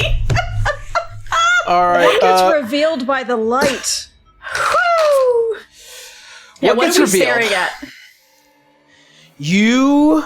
First of all, you do see the Gnoll leader, and they are 50. And then you see something like a Gnoll. You take note that it is massive. A creature that is almost engorged as you see these massive hulking and kind of ripping muscles. However, the most obvious thing that comes to light is these long black oily streams coming down the sides of the face and that's gross. dripping down. On the sides you can see the same kind of oil as it kind of just drips on the chest of this thing. It is surrounded by these massive spikes for a spine, and its claws are like the kind you would see on bears. This is a Gnoll demon fang. This is gonna hurt, is what she mentions to Abel. As she just readies her blade. Yeah, it's gonna be a rough one. Yep. Hey, at least we're up front this time together. Let's try to make sure these squishies don't take too much damage. Agreed. We gotta protect Princess back there anyway. You say that, but Sirius is the one furthest back. I'm talking about Briar. I know, but still. You're in the safest room, technically, for now, unless that turns on. We're facing... Oh, no. Yeah, I'm effectively facing death saves right now. Why are you facing death saves? Effectively. I got 3 chances at this. To shut these things down. And that will be... Let's see. It's the end of Briar's turn. It is now Vale's turn. Okay. I'm gonna move forward. The rest of everyone is. Mm-hmm.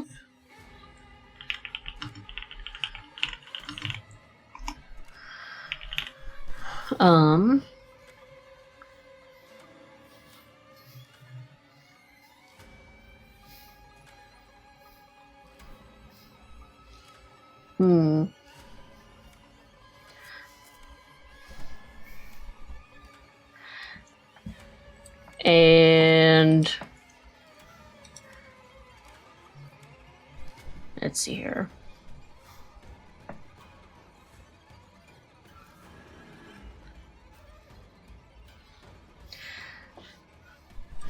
$60 feet, like, ahead of me.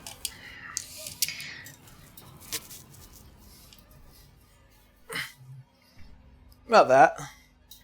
Yeah, like, but not in the the moonbeam. I'll say probably like in front of it. I'm gonna summon my spiritual weapon. Okay. Your spiritual weapon doesn't get hit by the moonbeam, I don't think. Alright. Spiritual weapons are incorporeal. I mean, it'll still keep anything from going around it so easily. Yeah, but it can actually be in the moonbeam.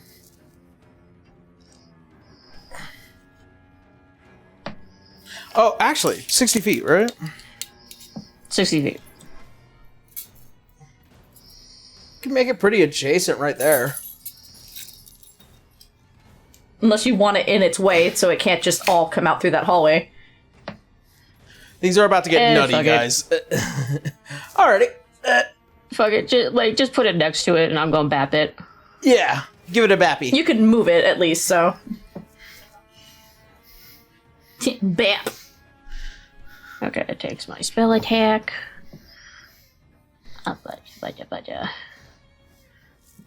There's no button for a spell attack, so I'm just gonna type it out myself.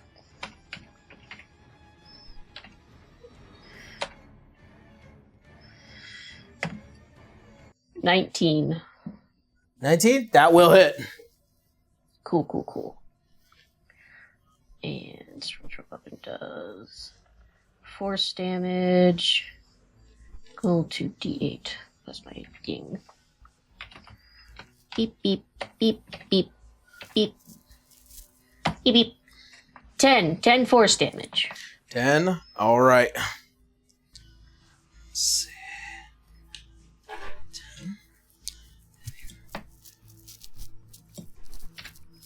Okay. And let's see here. That's my bonus action.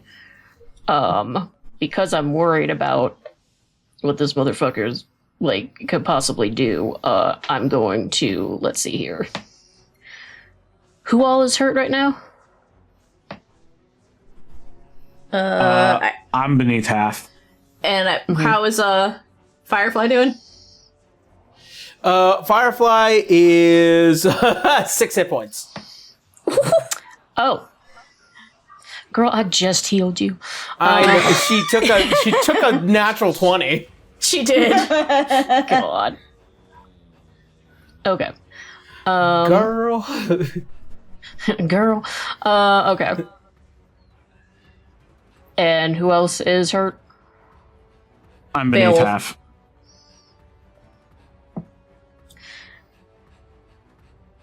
Did the tanks heal, or are y'all just refusing to tell We're me? okay. No, we're okay.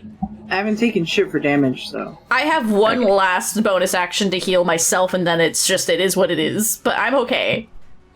Alright. I'm at 10 hit points. Okay. I'm going to do my Channel Divinity as my action. And Preserve Life. And I am going to... Let's see here.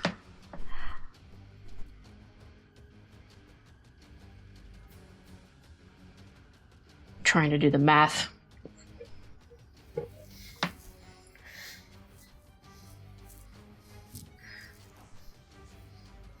I'll give 8 hit points to Beowulf and then 7 to Firefly. Thank you.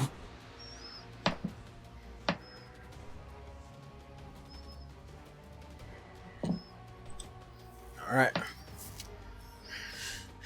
At the end of Vale's turn. Is Polaris able to do help actions? Specifically with perception, and it also, I believe, gets something else. Because I know certain animals get like keen senses and whatnot.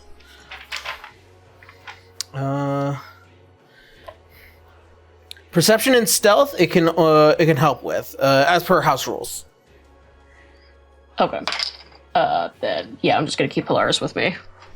And yeah, Okay. that's all. All right. Now, quick top of the round. Now, after Real quick, Aaron, I hate to interrupt. Yeah. B's got to take off soon. I know. That's what I was gonna say. After the Demon Fang moves, I think that's where we're gonna go ahead and wrap it up. Because I also Okey-dokey. have some other stuff that needs to get taken care of today. Alrighty. So, Firefly making first move. 2, 3, 4, 5. And she's gonna fire her pistol. Let's see. Fortunately, that does not hit.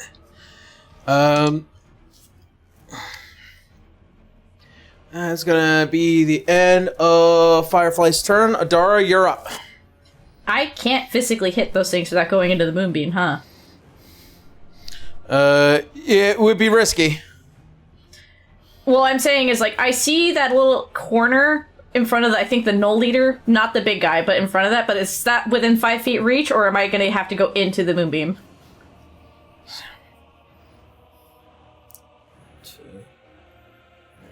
That little ducking corner on the north. No. The ducking corner on the north to the little dude, not the big dude, just yet. Yep, right there. Yeah. Right there. Can I hit him from there? The Gnoll leader? Unfortunately, no, because there's like another 5 feet right here. That's what I was trying to figure out. And Yeah. I can't reach the big guy either. I don't want that big guy coming back at the little dudes either, so I guess I'll stay in the middle of that hallway. I don't want to be left alone, but like, yeah, the middle of that tiny hallway I was looking down. Yeah. Like, 2 more in front and we're good. Just, tanks are gonna tank. I'm gonna make sure that if they're gonna go past me, they're gonna have to get hit anyway. Okay. That'll be the And I'm gonna hold my action. That's all I can do. Okay. What are you holding for? What is the action that you'll take? The moment it's within range, she's slamming its head. Like, it's whatever in front of me. Like, she's doing her regular strike so at it. you're holding an attack. Yeah. All right. Well then, let's get this party started. Prior, roll me damage for the moonbeam.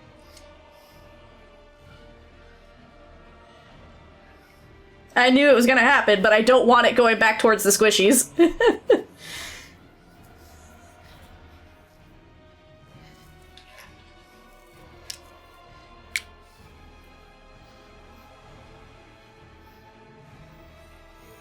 Tara? Tara? I'm very sorry. Roll the moonbeam. It's Sorry, minor emergency. Yes, I will okay. roll for the moonbeam. Yeah, are you okay? Yeah. I'm okay. Yeah. I'm okay. I'll talk about it after this. Okay. 5. Plus their constitution. They fail, so they're taking the full 5. Alright. That's all I needed to know. Okay, Adara. Yep. Let's see. It's gonna be 17 to hit. Adjustment hits.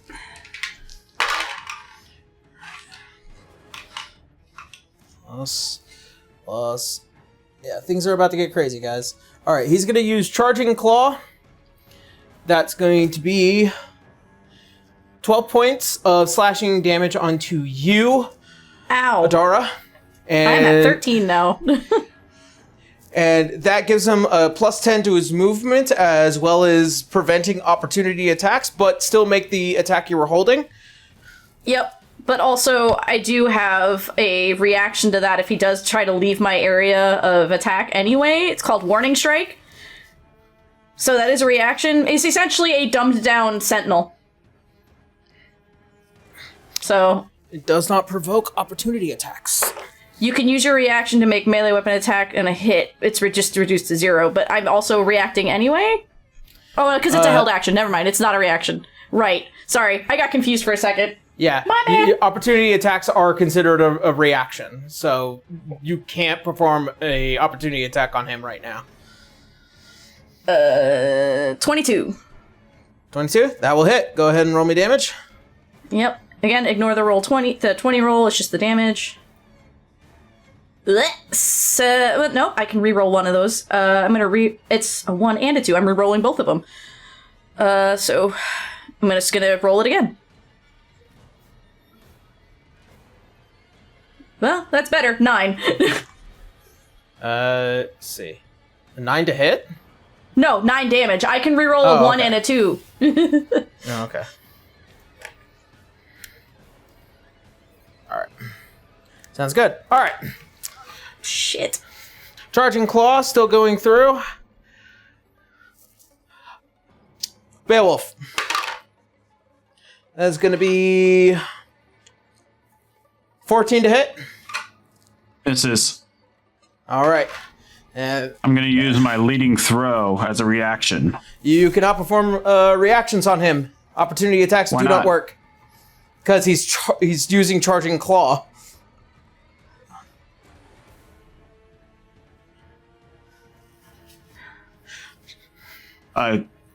Charging... Oh. As a... Okay. Are opportunity This attacks goes- and reactions two different things? It says when a creature within your reach misses you with a melee weapon attack, I can use my reaction to throw it. It's not an attack of opportunity. It's literally just him throwing. So he can redirect his movement. All right. But he has to make a save for that. If he fails, he gets moved. If he doesn't, he just keeps going. This is a contest Yeah. of strength. The creature makes a dex saving throw or moves 15 feet in a straight line in a direction of my choice. Okay. So you can send him into 21. that hole. Damn. Never mind. Okay, that beats me. Yeah. All right. As he swipes at Adara, he comes to you, kind of does an uppercut swipe, then jumps over you, and his final attack is going to be on Briar. That's going to I'm be... in danger. That's it. 18 to hit. That hits. And you are taking 7 points of slashing damage. And I need you to make a Constitution's check. Concentration. So you have to beat a 10. Con. Yeah. This is to maintain the Moonbeam. That's a natural 20. All right. Moonbeam is maintained. And from that point, I believe we can end combat. That big thing's headed right for me.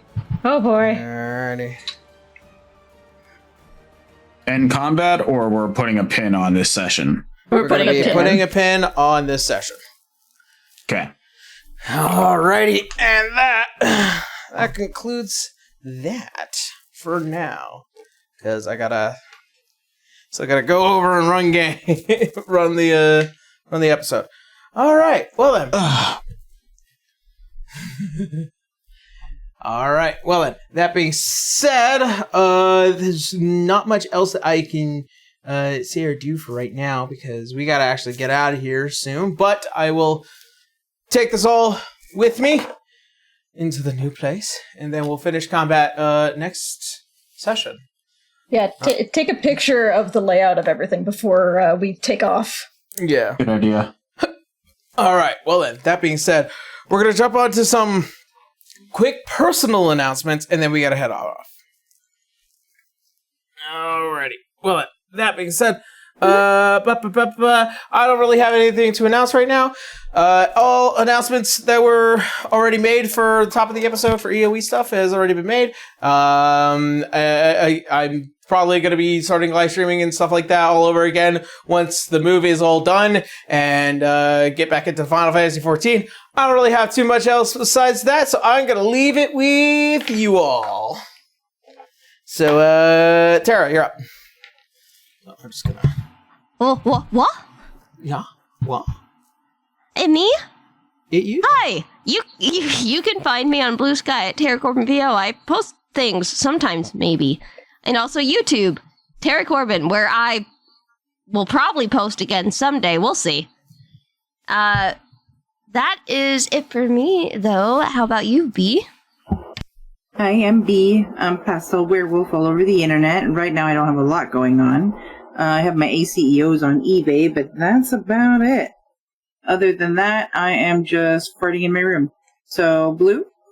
Hi, it's me. It's Blue, or Blue Cosnate. I don't have much going on either, except I guess things are happening soon, so I'm going to have to be doing more art. Otherwise, I am streaming on my Twitch channel to the same name, Blue Cosnate, and posting the art on my Blue Sky account. And that's all I can do right now. I'm going to give that over to Kendra. Hi everyone, I'm Kendra. You can find me at Transient Day, predominantly on Tumblr or Blue Sky. Move thing happening. As soon as we're done here, I'm gonna have to pack up everything I can and get ready. So that's gonna be fun. Yeah. I'm gonna pass it over to Uzu. Hey, it's me. I'm Roguzu on Blue Sky and Patreon and Twitch, maybe YouTube again. But anyways, I do a lot of art all the time. You can commission me to draw whatever you want. Rymac.